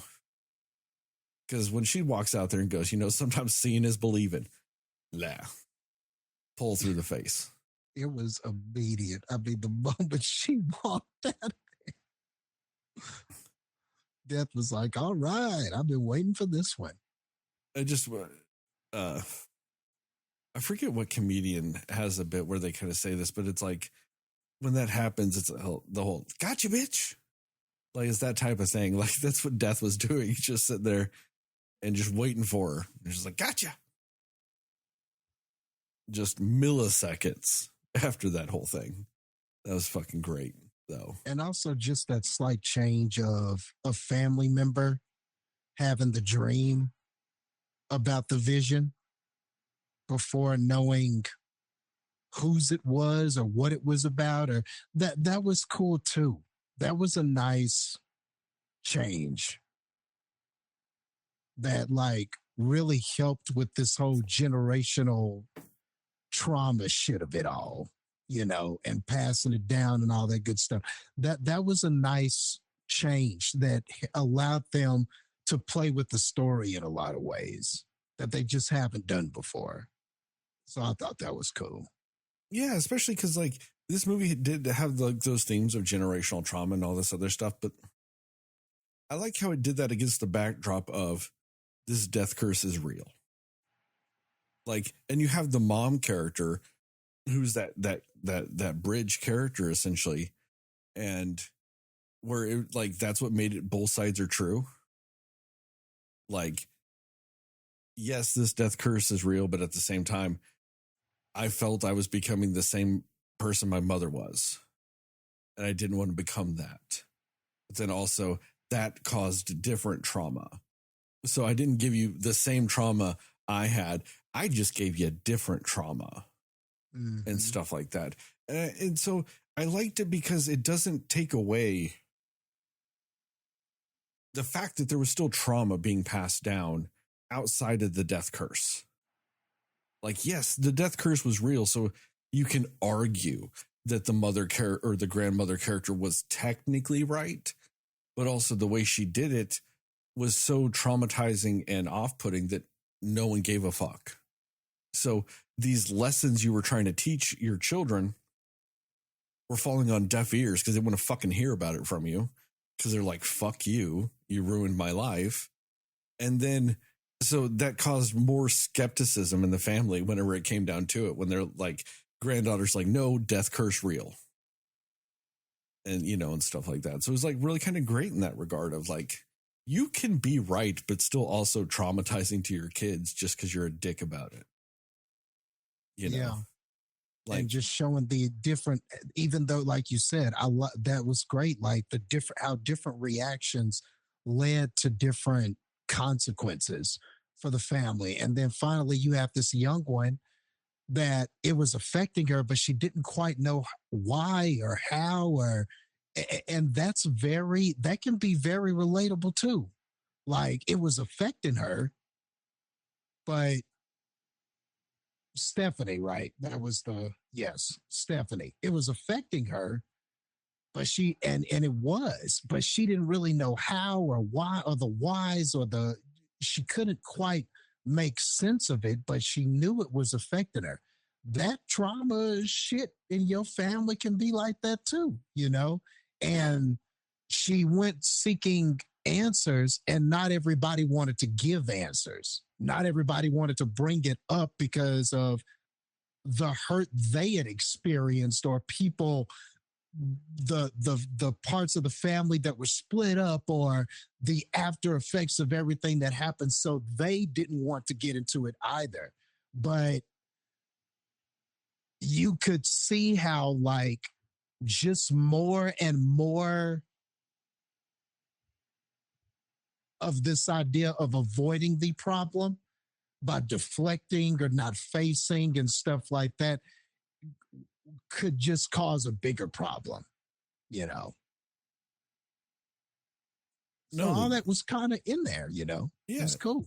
And like just adding those types of things into it and stuff like that. One of the things I thought my least favorite thing about this movie was the fact that the tattooed kid secretly wasn't a part of the family that was cursed. Therefore, he didn't die, or wasn't supposed to die originally. Because, he wasn't an actual child of his dad's. And I call bullshit on that. Just for the sheer fact that of all of that guy's kids in this movie, that motherfucker looked the most like the dad character. Like, appearance wise. If you were to tell me he was the only one that was that guy's son, I would have believed that before I'm going to believe that he wasn't that man's son. Because I legitimately, you could have told me in real life that was father and son. I would have been like, yeah, I see it. So that was my biggest complaint as far as that part of it went. But outside that, also, that's a fun twist. But then also I liked it whenever they like kind of realize death curse is real. And he's like, you know, my dad might not have been my dad and all this other stuff, but like, this guy's still my brother. You know, even if he is technically my half brother, he's my brother. I'm going to help. I'm going to contribute. I'm going to, you know, come with you guys because you still are my family regardless of anything. That was a really nice touch with that. Like, you know, that actually showed really like a lot of depth to that character, because typically when you have the tattooed, pierced guy that's like, you know, when you're introduced to him, he's like, man, come on, leave me alone. I'm playing video games, man. Like, you know, like he's the black sheep of the family. Nobody likes him. He doesn't get along. He hates his family. Like, it's that. No, he's very much a part of that family. Like, you know, it's like, that's a really nice touch with that. Arguably one of the best characters in the film. Oh, yeah. Fantastic. Yeah. I think he was one of the best characters. He had a lot of just good, like, stealing scenes. Like, he just, the chemistry he had with the other characters and just some of his stuff, and his near deaths were funny. And like you talked about the fire one, but even almost getting ran over by the truck or whatever was another misdirect with him, because that was in the preview. So I'm thinking, okay, he didn't die in the fire because the truck's going to hit him. He's going to die right here. And when it missed and he didn't, I went, oh shit. Okay, well, maybe he's not going to die. And they got me to think, okay, maybe he's going to survive. And then we got to the hospital. But I like that character a lot. I liked that rule they added in this one, though, that like, even if you're not a part of Death's design, if you fuck with it too much, it's going to take you out too. Yeah. And that's what happens to that guy. It's like, you tried to fuck with my plan, though. So going to get you too. Honestly, too, like just the dynamics between the two brothers, Bobby and Eric, I think that was one of my favorite things about this movie, because they actually felt like siblings. Like just the way they interacted with each other and their conversations and everything was so good. And like just their humor off of each other, like even when they're in the hospital and they're like, don't touch those babies. Don't even think about it. Like just the random things that they were talking about, and like just the very brotherly things that they were doing. And I loved their dynamic together in this movie. See, that was a funny callback to 5, where if you kill somebody, you get to take over the amount of life they would have had. So it's like, if you kill a baby, you could theoretically get another 90 years, you know, theoretically speaking. Yeah. And that's a fun joke to that, is it's like, don't do it. Like that's a very good joke with that stuff. But even then, like when we were talking about the whole, like, he's like, oh, here, we'll get you the peanuts. He's like, no, if I'm going to do this, I'm going to get the peanut butter cups. And that brother's like, fuck yeah, get the peanut butter cups. That's how you're going to die. Hell yeah. Like, I don't know. That just weirdly felt like a nice brotherly thing to say about the brother you're trying to kill. Like, that's really supportive. He's like, fuck yeah, dude. Right choice. Yeah. And then the brother too, just being like, oh no, these are so good. That was so funny. Yeah, this movie just had so many good comedic elements. But then even then, like with the deaths, like they were so good with that stuff. Like, you know, I will say this, most piercings are non-magnetic, even to an MRI machine. Like, especially if you're getting them at an actual shop like that. Most of the jewelry I wear is all titanium, non-magnetic. And actually, I can go near MRI machines that won't pull out my piercings. He most likely would have been the same way, because titanium's just so lightweight. It makes wearing piercings fairly like painless, just because it's just lightweight. You know, stuff like that. Especially, and I'll say this, I will not confirm nor deny whether or not I have experience with this, but I will say this: if you do have genital piercings, titanium's always the way to go. If you have piercings in your genitals, it's just the best choice. That's all I'm going to say. I'm saying this because that is a direct reference to this movie. They referenced that he has genital piercings and they were getting pulled out too. But in general, that whole scene though, like that's where, you know, the one brother's having the allergic reaction in it. And then he's getting like pulled into it and all this shit. And other stuff's getting pulled through. And then he gets like spiked, but then like folded in half into it. It was great. I don't really think there was a disappointing death in this movie, really. I don't either. And then it was just cool how they would set a bunch of shit up and how it would all kind of come back. Like they did a lot of good payoffs with the deaths, like that spring that was sticking out in the vending machine. Like they did all that teasing with the vending machine. Oh, is it going to fall on him, or is the glass? And then when the glass got a little weak, you were like, oh shit, is this shit going to pop out and something crazy going to happen? And like, you thought you knew, but you didn't. And then they went away from that vending machine for like a while. Then all of a sudden, here comes that spring right at the end of it. So it was they were having a lot of fun and making just a lot of good creative choices. Yeah, I mean, the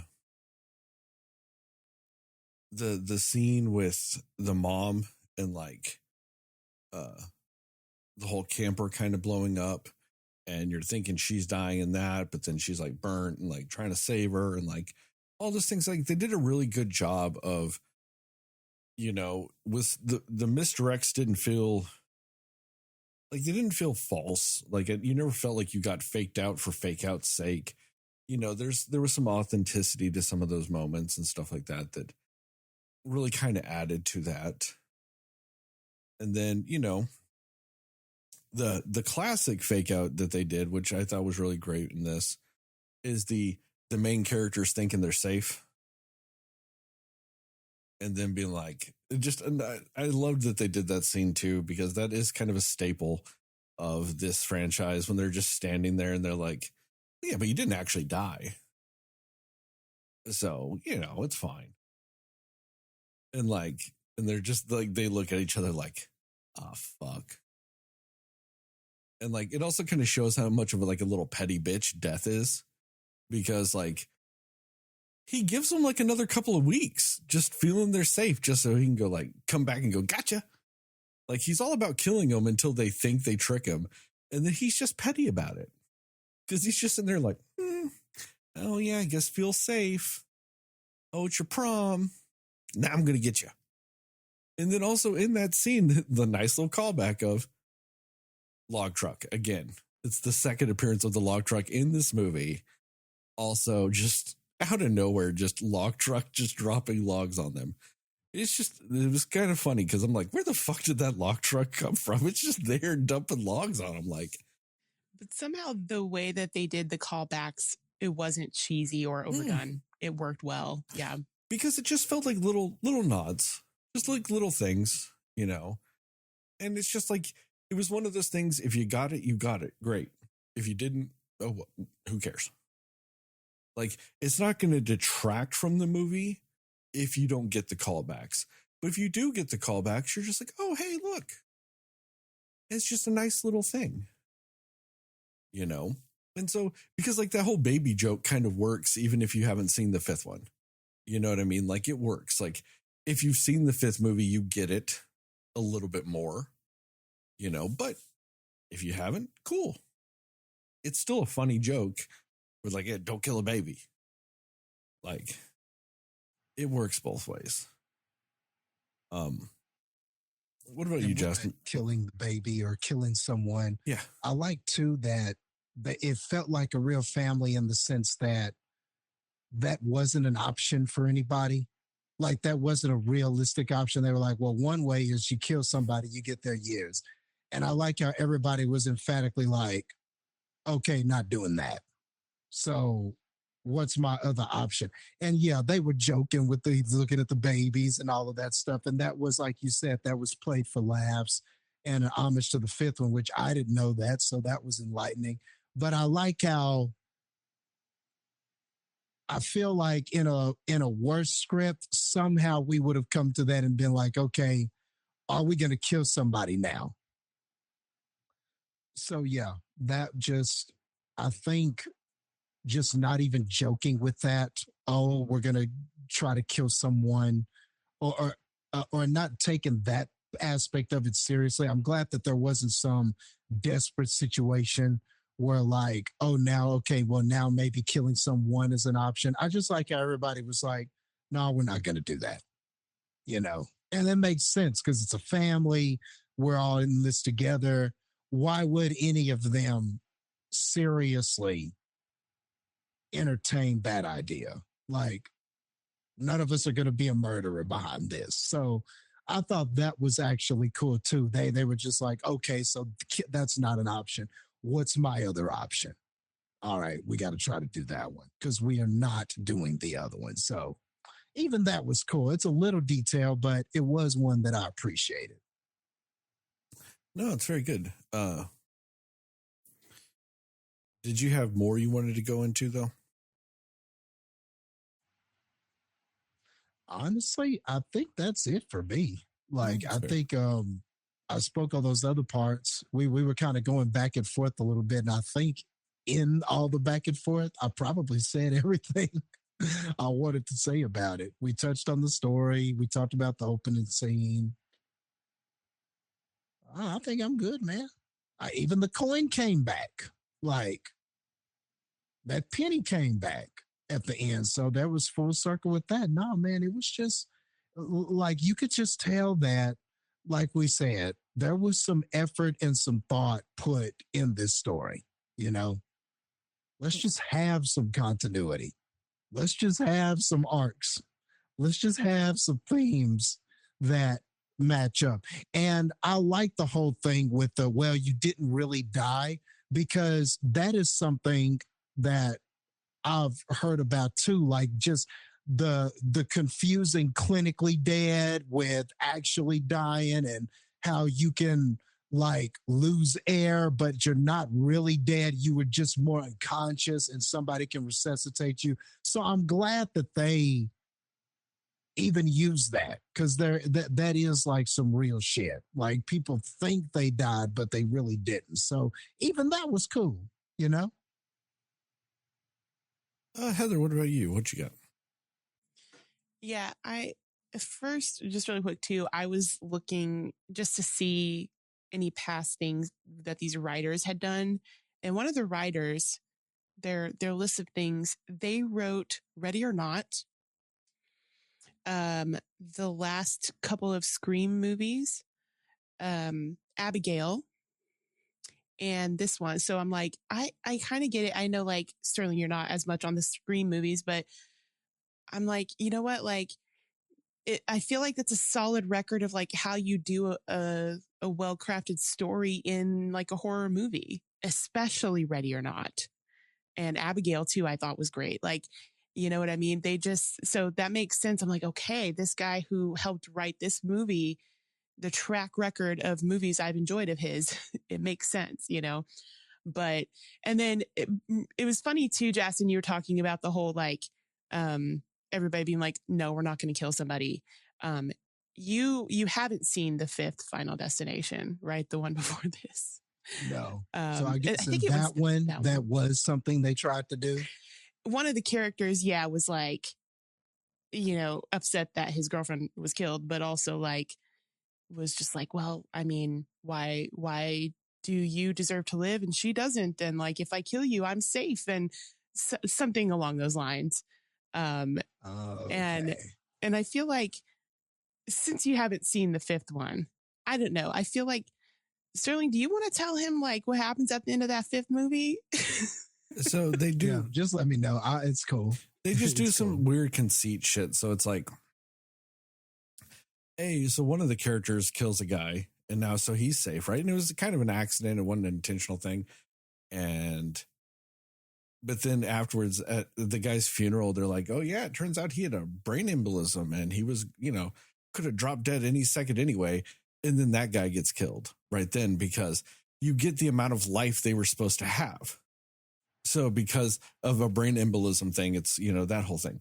But also at the end of Final Destination 5, and spoilers for everybody that hasn't seen it, but I don't give a fuck. It's a very old movie. It turns out it's a prequel. It's a secret prequel to the whole series, because the ending of that movie is actually them getting on the Flight 180 that blows up in the first movie. Huh. And okay. Which also that's kind of cool. Which also kind of posits that one of the characters that killed the guy that killed another guy, the original character that got killed of the little sequence was only going to live for like a month later anyway, because he dies then too. You know, they die then too. So it's like, okay, but it's like that whole conceit of you don't know how much more time you're going to have, like the person's going to have. And that's why the baby joke actually works really well if you've seen 5, because it's like, then you could be getting, you know, like I said, 80, 90 years. You also could be getting a baby that had a congenital defect that was going to die in a week anyway. You know, so that's the catch-22 or the secret of death tricking people in that scenario is that when you use that loophole, you don't even know how much time you're getting. It's not a complete get out of jail free card. You know, you could get a week, you could get 80 years. Like it could, you know, that's the other side of that coin, if you will. But yeah, it is the whole thing of like, oh yeah, it's actually a prequel and it's Flight 180. I hate that. Yeah. I know a lot of people really love it. And I was like, I hate you. But the weird thing about it is, like, while I do slightly disagree with you, Sterling, because I do think that probably that was the most interesting thing in that movie. It's the sad thing of I feel like that's probably the only reason a lot of people liked it. They were just like, have you seen it? Oh, look, it's an awesome twist. And they really only liked the twist and didn't think about anything else in the movie, because it's like the second highest rated of these movies. And I'm like, really? It's like the second worst movie to me. But, you know, it's interesting. Really? And I wonder if that's why people liked it, was just because it tied into the first one like that. You know what I mean? So the general consensus is the 5th one is better. Was the best one before this one? When it comes to critics, yes. Yep. When it comes to critics, there's only 2 of these that are rated fresh. Mm-hmm. And that's this one and 5. Every single other one is a rotten score. I didn't realize it was fresh. That's crazy. Well, it's not certified fresh, but it is rated fresh. Fair. Okay. Yeah. You know, it's got a red tomato, not a seal, but it's got a red tomato. Mm-hmm. You know. See, I never knew that. I always kind of figured the first one probably, because it was new. Yeah. I figured it would be a little higher rated than the other ones, but that's actually a surprise to me that the 5th one, I think, but by the time you get to like the 3rd and 4th one, though, it's the first one has like a cult status to it. You know, it's got a blow. Yeah. It's when it first comes out, though, it's a dumb movie. Like, I think that's why it's when it comes out, it's a dumb movie. And then when you see how dumb they can get, you're just like, you know, that first one, it's not that dumb. Not bad. Yeah, it's not that bad, you know? Okay. I mean, and I will say, though, just like with that first one, I do think that the actual like plane blowing up in the background while they're arguing, I think it's an iconic moment. I think it's a great scene, because that was, for me, like, I remember seeing that for the first time and being like, okay, this is like intense, you know, because they're just like thinking that he's crazy and they're all fighting about it. And in the background, you just see that plane blow up. Like, it was, I remember that so well. So I think you're right. I think it is kind of like that cult status. Like, you just remember it in that kind of way. And I also think, as far as the second one goes, that opening sequence honestly is up there as one of the best opening or like vision sequences for me, because it's just the most memorable. And I think the way that they lay it out for you and the way that everything builds up in that one is really well done, actually. But you're right. I mean, that's the best part of the movie. But I still have like a soft spot for the second movie. I do think there are parts in it I really did like. But that movie is the X-Men Origins Wolverine of horror movies. Great opening, just horrible fucking movie. Right? You know what I mean? Like, that's fucking garbage. That's a true statement. Yeah. But like, the thing I hate most about 2 is just the main character, that girl. First of all, she's the only person that survived any of these. And she's actually the worst main character in any of these because she also gets our girl Clear killed. Also, though, fuck the name Clear. Yeah, that's a terrible name, but she's a great character. Clear in movies. Rivers. Fuck you. What She's in the Joaquin Phoenix, River Phoenix bullshit is that? Why could it just be Claire? I know, and I thought for the longest time it was, but it's Clear. Clear. No, I legit thought it was Claire until they were like I watched them in this current one, and they're like name printed, and I'm like, I just thought they had a weird accent in Pennsylvania, and they just don't know how to say Claire. I legit thought that's what it was for decades. Yeah, but like and so Clear is, you know, she's in the first and the second movie, right? She's the one that survives or whatever in between, but like. She's actually, I think she's a solid character in this franchise. And like, she ends up like deciding to admit herself into a padded room so that she can't get killed. Nobody can kill her. And this freaking girl comes in and she's just like, how selfish are you that you don't want to get out of here to help us figure out how to not die? Like, you have a responsibility. And I'm like, what are you saying right now? Like, she was so offended by this lady she has never met, whose entire friend and family are probably dead. And she's just like, how dare you? I can't believe that you would just stay padded up in this room and be selfish and not help us. And I'm like, what is this like motivation you have in this weird, like, disdain you have for this woman that you want to help you? And then she ends up getting her killed.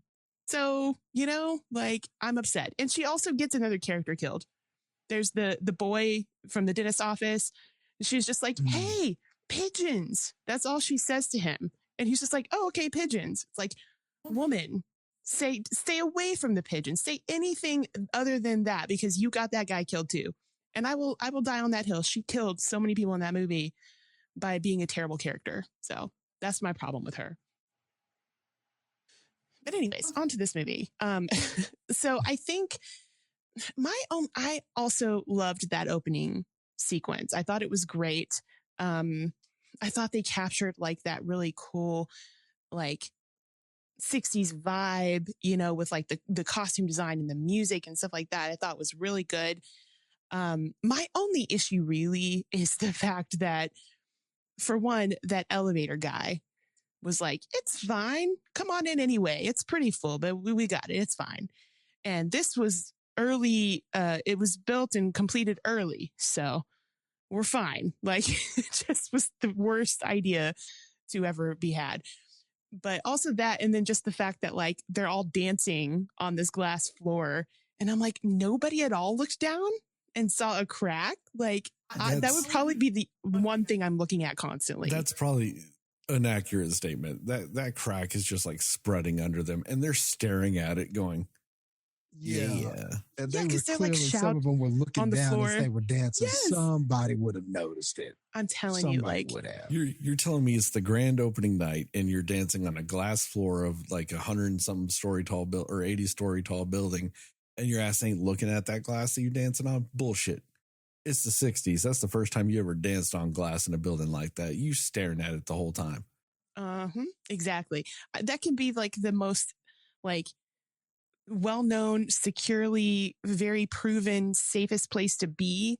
I would still be looking at that floor because I would be so terrified because you're on glass. Like, that would just be me. So that was my only issue. But obviously I know like it plays into like what happens in the plot of it. So I get why, but I'm just like, nobody's noticing this glass breaking and cracking across the entire dance floor. But, other than that, I really did. I liked the, Ivy. I really liked her character, the girl, you know, from the very beginning, or the grandma, I guess. I thought she was a good character, and I like how, like, just her presence, like, she could have just been the lead of this whole movie and I would have been fine with it. She was really good. But yeah, I like and I also like that they make that connection of young Tony Todd. What's his name? JB. I like that being sort of like an origin of why he also knows what's happening, why he also has the information on what might happen, you know, and the whole you can't cheat death thing. Like I like that we get a little bit more of like why from him and why, like, who he is as a character and why he's just so ingrained in this and just knows so much about it. It was bittersweet seeing Tony Todd because, I mean, he just didn't even sound like himself, unfortunately, because I think he was just so like sick and weak. You know what I mean? Because you're used to that like huge, like menacing sounding voice, you know, the very commanding voice from him. And he didn't have that, but it didn't take away because I think obviously like the few minutes he's in this movie is golden. It's amazing. And, you know, his last moments in this franchise is almost his last, like it's the last thing he filmed before he passed. So I think it was actually it's really a nice sentimental thing to think like the way that he was viewing death in this movie, I think was also kind of him telling people, you know, his view on that. Cause I think he, at that point he didn't have much time left. So I think that was a sweet sentimental touch that they added. And I really liked that. But yeah, I think that the idea or like just the fact that the granddaughter is seeing these visions and like, I do think that was a really good way to start this whole thing off because you're also just kind of like, she's getting the visions, but also like you guys said, not in real time in a way, like it's not a real time thing happening. And I like that even after she went to see her grandma and she was terrified and she was like, okay, I want to believe you, but also this whole thing sounds crazy. But I think a part of her also being like, I don't want to believe this is true anymore because it's actually getting more real. I think she played that part really well of her character. And I also just like that her character arc a little bit was kind of seeing that she's a little bit more like her mom than she wanted to admit as well. Even though she was like, oh, I hate my mom. I'm nothing like her. But then she leaves, she goes off to college. She doesn't really stay in contact with her family.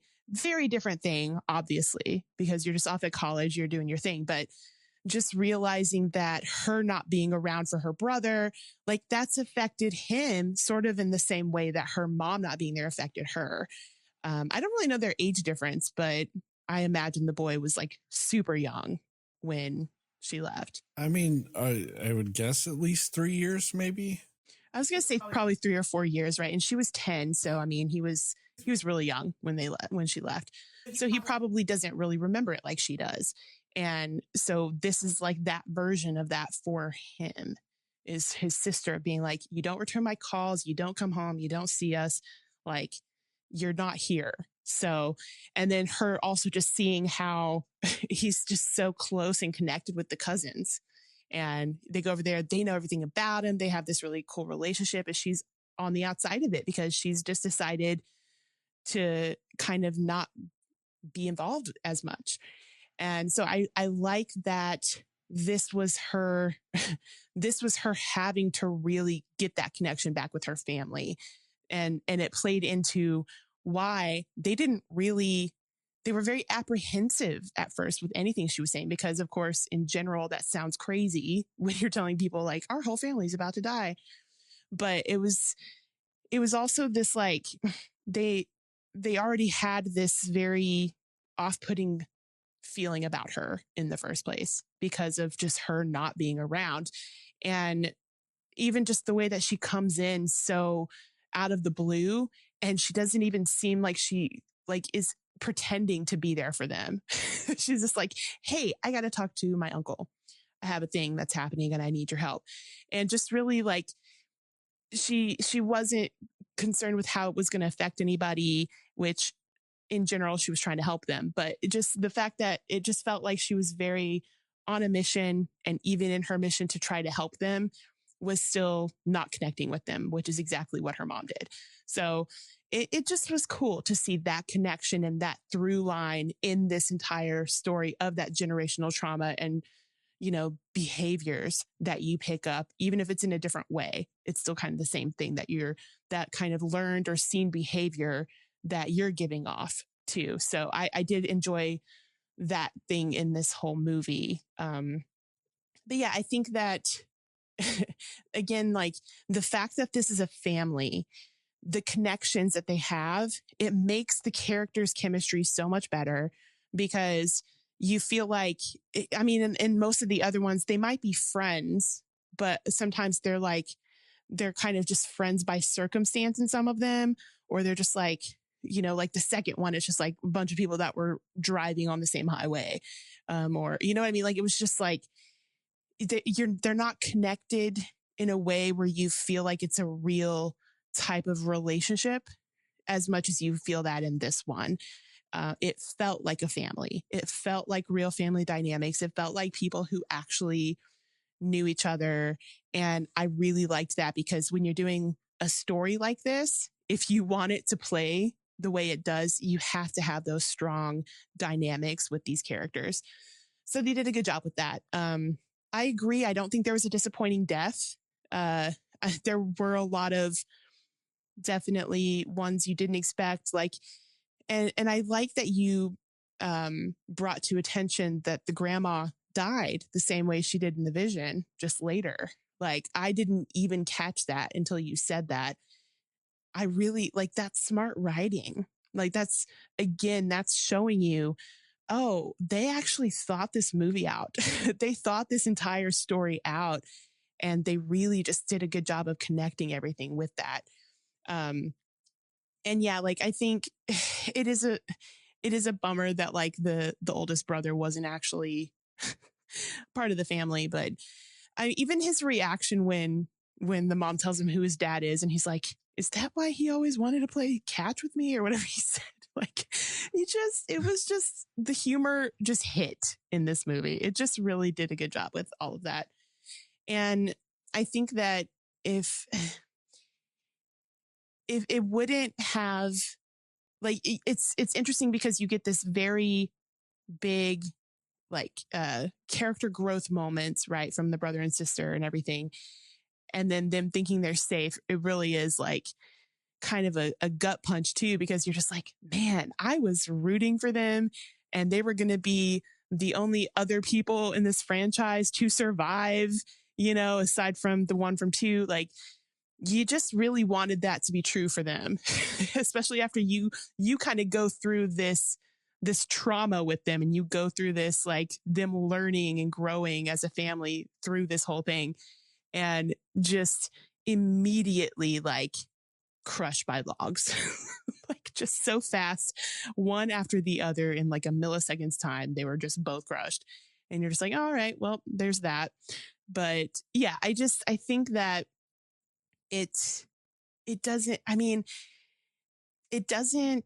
as effective if they do live, I guess, because like, that's the whole point of this, is like, you're supposed to be like, you're supposed to be like, well, who's making it out? And most of the time it's nobody. And so to, I guess, break that here, you don't need to do that, because that's kind of the fun of these movies. But also, if they had broken that, it would make sense, because this is the Bloodlines thing, right? And this is us working through the generational things that we have. So I think it would have worked for them to live. But I like the twist of everybody's like calmed down, and they're just like, oh, that was a great movie. This is cool. I'm glad that they got out. And they didn't. And I like that the guy, the dad of the other kid, was like, he didn't really die. Like, it's just like, oh no, he just like ruined them. Like, it was just like these two like younger kids. And she's like, oh yeah, he brought me back to life. He saved me. And he's like, sure, whatever you say. Like, it's just funny that he was so blunt about it. I liked that their reaction, and the whole thing is just done because he's like, well, I am a doctor, and I'm going to be pedantic, and I'm just going to nitpick the fact that you didn't actually die. Yeah. Like, right. your brother's not as good as I am. Right. Yeah. It's just, yeah, it was just funny because it's like that dark humor kind of thing that they add of like, yeah, I'm going to just ruin your dream and your hope of surviving right now. And again, because death is petty, it waited until that moment of like giving them that little seed of doubt of like, wait, are we not safe? And then immediately gets them when their guard is down. So I think that was a really nice touch on that. Like I said, death be petty, man. For real. For real. Especially with like like you interfered with my plan. You die too in the worst way than anybody. Like that was crazy. But oh yeah, his was drawn out. Well, him and his brothers, because they were trying to force his brother's hand in that one. So he's like dying from anaphylactic shock, and that sucks. But then like his was just like, oh, you fuck with my plan, you get it the worst. I'm going to slowly rip out all your piercings that you have apparently all over your body, and then also break you in half after like, all that other shit. Like, damn. When you might have been actually one of the most decent like characters, like decent humans in this entire movie. Yeah, it's petty. Death is petty. But it is also like you said, the whole practical ways that people could die in this movie as well. Right. And yeah, I just, yes, their deaths were the most drawn out for sure. But again, it also just their relationship, it works so well too, because they're not dumb. Like none of them are dumb, even though they're like, I don't know how to really do this and what we need to expect. I don't think I get what his plan was, where he's like, why has nobody else tried to do this, where you die and you try to come back to life? And also like, that was kind of the most logical way to do it. It's like, this person has an allergy. Yeah. Just have them die and then in a hospital. Right. And get brought back. Yeah. Because he was like, obviously he didn't want to do it, but he's like, if this means that we are safe after this and we know that we're at a hospital and it's your absolute best chance to actually come back, let's do this now. So I understood his logic with it. And even also like, he was just also common sense in a way too, because even when after he's, obviously devastated about realizing his dad wasn't his dad. And he's like, but you're still my brother and I'm coming with you. And he's like, where's the peanut butter? Throw it out. Like even still thinking about those things, because he's like, all right, well, I guess we do need to take this seriously. So first things first, the one thing we know will kill you right away is your allergy. So everything just lined up. Like the story was just tight. Like the script was cleaned up. It was tightened up more than any of the other movies. And that's really why it works as well as it does, because yeah, you get the fun, crazy deaths. And I really do like that you mentioned at the beginning, Jastin, about how brilliant it was to misdirect in so many ways, because yeah, like there was even somebody in my theater, like, especially with the older brother, that was like twice it was a misdirect. And there was somebody that was just at that point frustrated. He's like, come on. Like he was just like ready for the guy to die. And you're just like, what is this? But yeah, it's because that's the effective thing that these movies do, because it really puts you on that intense level of like, you're on the edge of your seat and you're like, when is it coming? What's actually coming? How is this going down? And then when it doesn't, you're like, okay, you let your guard down just a little bit. And then bam, that's when something else happens that you don't expect. That's the best thing that these movies do. So, and this one, the way it misdirects, it isn't cheap. It's done in a very smart way that makes sense for the story they're telling underneath as well. So yeah, it was, the more I think about it too, the more I'm like, yeah, the underlying brilliance of how they just put everything together, like even the little details actually line up so much better than you would expect for a movie like this. No, I agree. Any final thoughts? Nailed it. My only thing is, I just wanted to ask if you guys had like a favorite or like most memorable death from these franchises.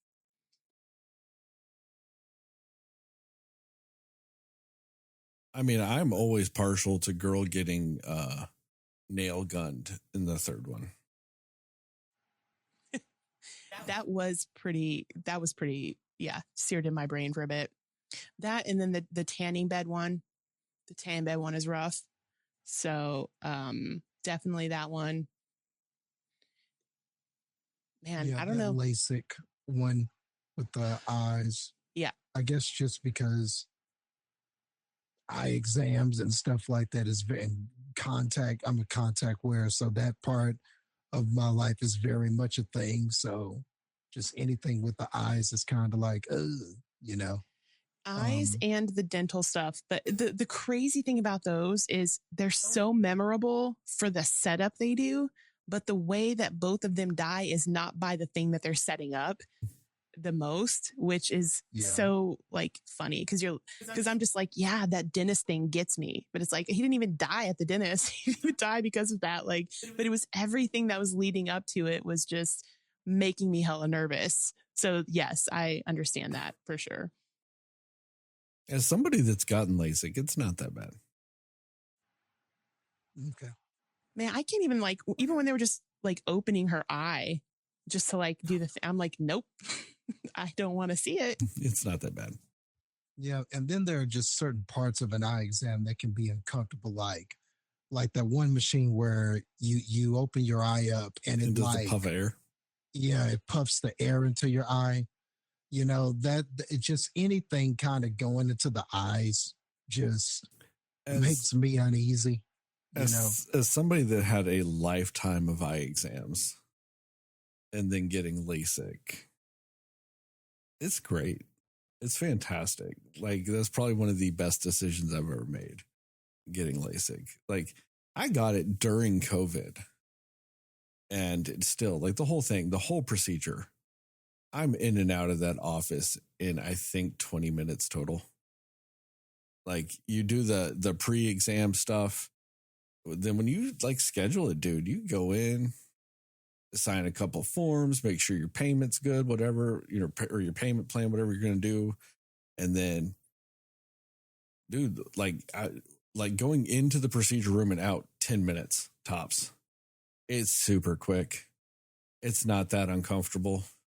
You just, listen to what the optometrist says. Just like lie down, relax, and open your eyes. Look here. You're going to feel a pinch. Assuming your optometrist stays in the room with you and doesn't leave you alone. Yeah, there's also a nurse in there. Like, come on, it's crazy. That seems crazy. And also, you want to be in a dark room for LASIK because your eyes are incredibly sensitive afterwards. So it makes no sense that there's just like windows right there like that. Come on, like, that ain't real shit. Like, and that dentist office, just like with the construction, and he's just like banging on the window while he's on it. And I'm like, why just temporarily set your office up somewhere else? That's the worst thing for your business too. Yeah. But still, I don't know. I don't get fazed by any of this shit like that. I just look at it as cool shit. So I'm just like, yeah, burn her eyes out with a LASIK laser. I don't give a shit. I'll go get LASIK tomorrow. But I want to watch this bitch get burned today.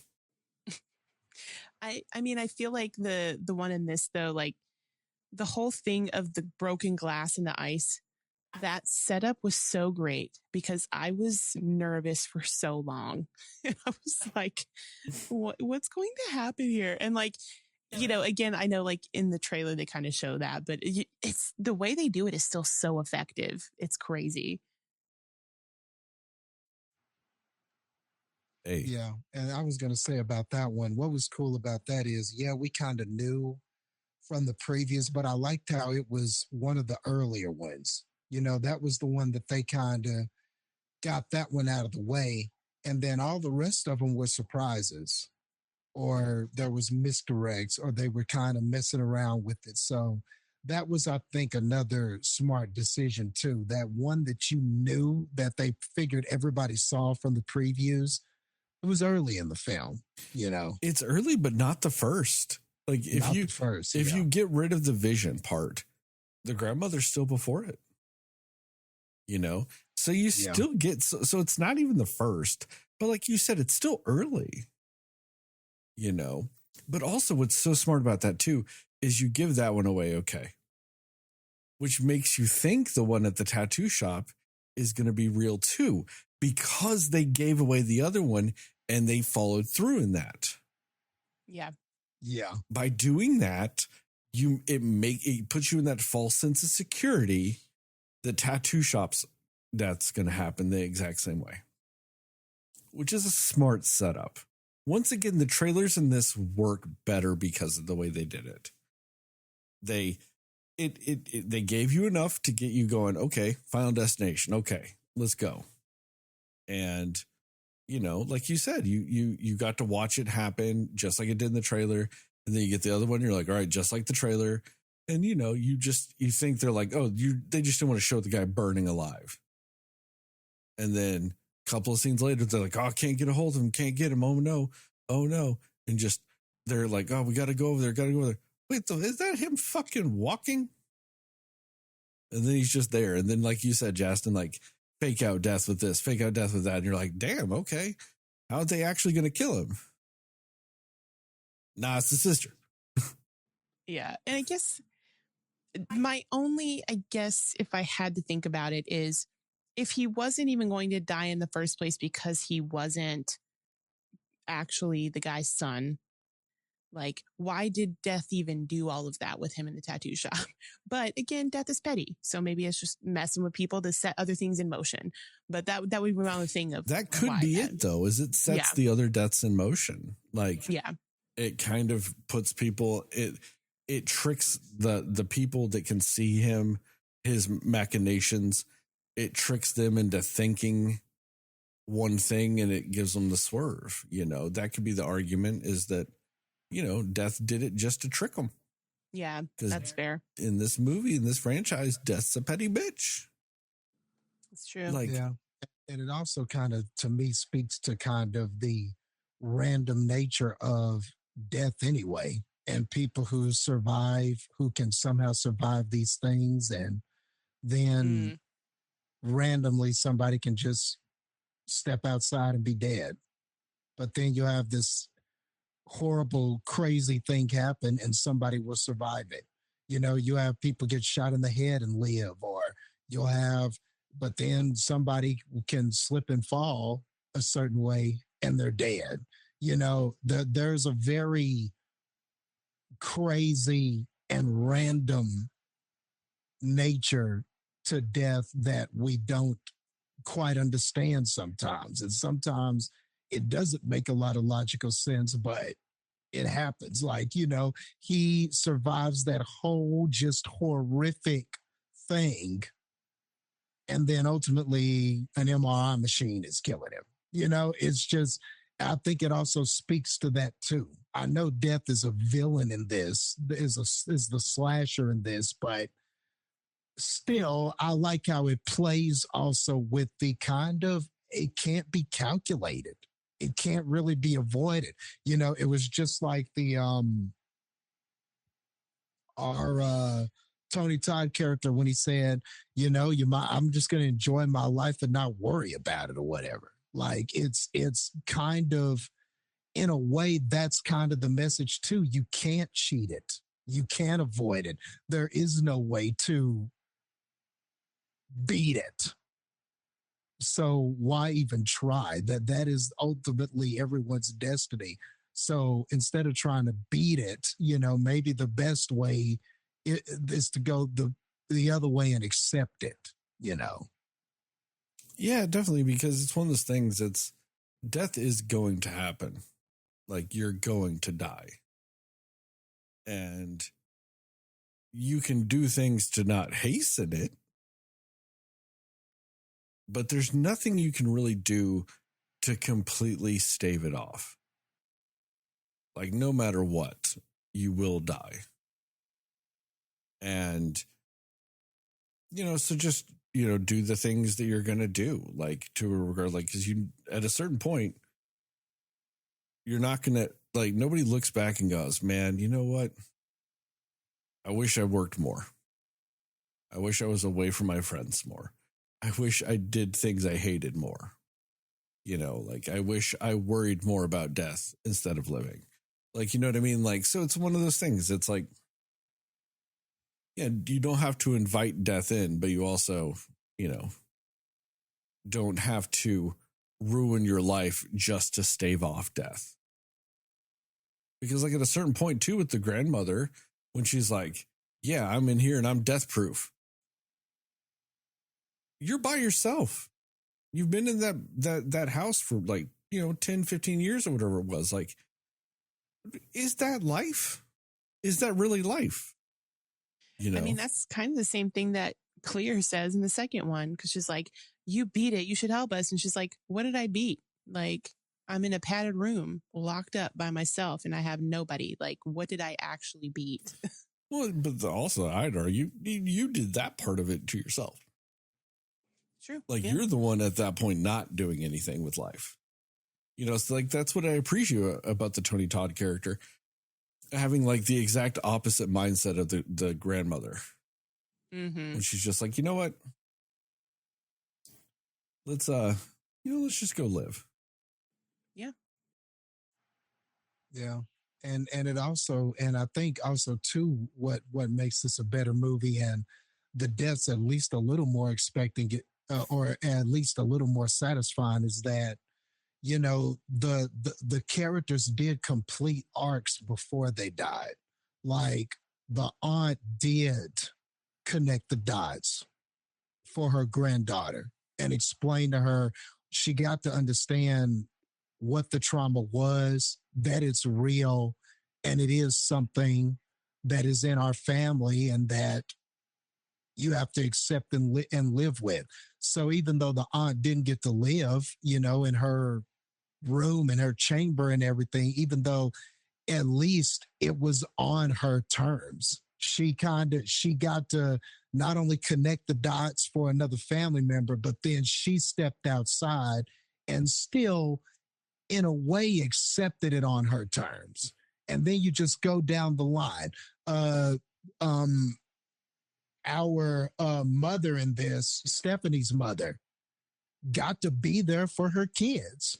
She got to be there for her kids, and save them in that moment, even though that was death for her.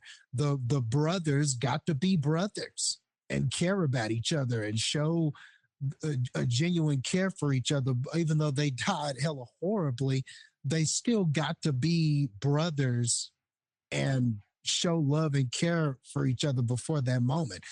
Stephanie in this got to be a better sister to her brother. They got to reconnect. They were in a better place when the logs killed them. So that's another thing that sort of makes this movie a little bit more satisfying, and also is just more kind of another point to add to the case that somebody was really thinking about this shit. Like, yes, you died, but what was going on when you died? What did you do when you died? What happened before your death? Like, How did you and live? I like the fact too that they didn't die when they weren't thinking about it, when they thought that it was nothing to worry about. They were just kind of living their lives until somebody brought it to their attention and was like, no, it's still going to happen. And it was like, oh shit. But things were kind of fine when they weren't thinking about it, obsessing over it, trying to avoid it, trying to, for a moment there, not trying to do all those things. Things were fine. So, I think there's just a little something in there about all of that too. Yeah. No, very true.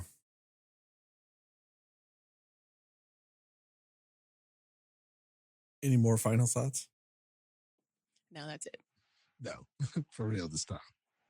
On that note, thank you guys for listening to this episode of the CineScores podcast. Check us out on the internet at www.cineslayers.com. We're CineSlayers podcast on Facebook, cinema_slayers on Instagram, Threads, and Letterboxd. We're at CineSlayers pod on YouTube and TikTok. Tell your family, tell your friends, tell your friends' family, tell your family's friends, and most of all, tell those dear sweet mothers, because dear sweet mothers love Tony Todd. peanut butter cups. That too. We here at the CineSlayers podcast are pro slut, pro Sydney, pro naked, and pro steak fingers. You. Yes, you cinefans, you are enough. Justice for Todd, because we got that justice for Chris. Also, based on the shit I'm seeing for Kong versus or Godzilla X Kong Supernova. Sorry, Todd. We'll be waiting a couple more years. Just saying, it don't look promising, guys. I just don't think it's not yet, Todd. Justice for the animators, these stunt people, and the caterers that make all our movie going dreams possible. Any more justices? Am I forgetting a justice? You did the stunt people, caterers. You did all that, right? Yeah, I did all that. All right. I think we got it all. All right. It's just weird that we got to remove somebody. I guess. Got to remove that Chris, and it's throwing me off. And as I always end the TikToks, the YouTube, and most importantly, this podcast, just remember, according to Jastin, Moon Knight is the best picture winner.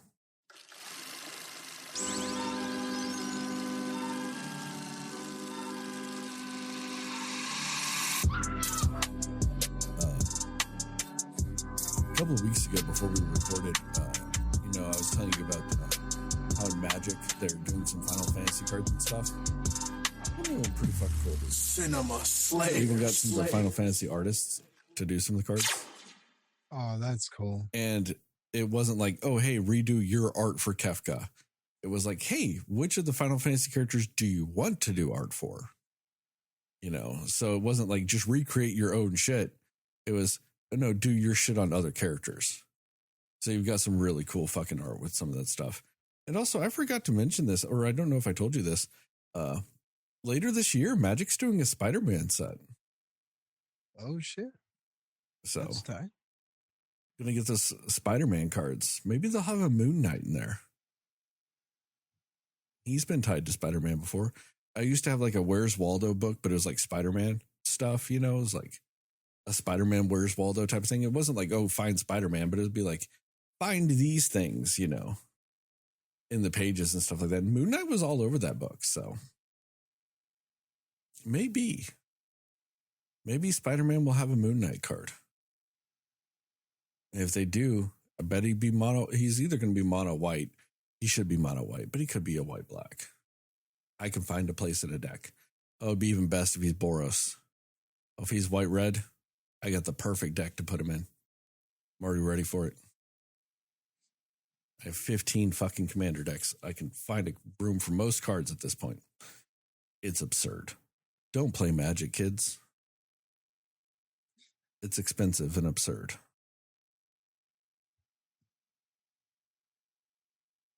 Anyway. Anything else from you guys? We done? I think we're good. All right, we're done. Later.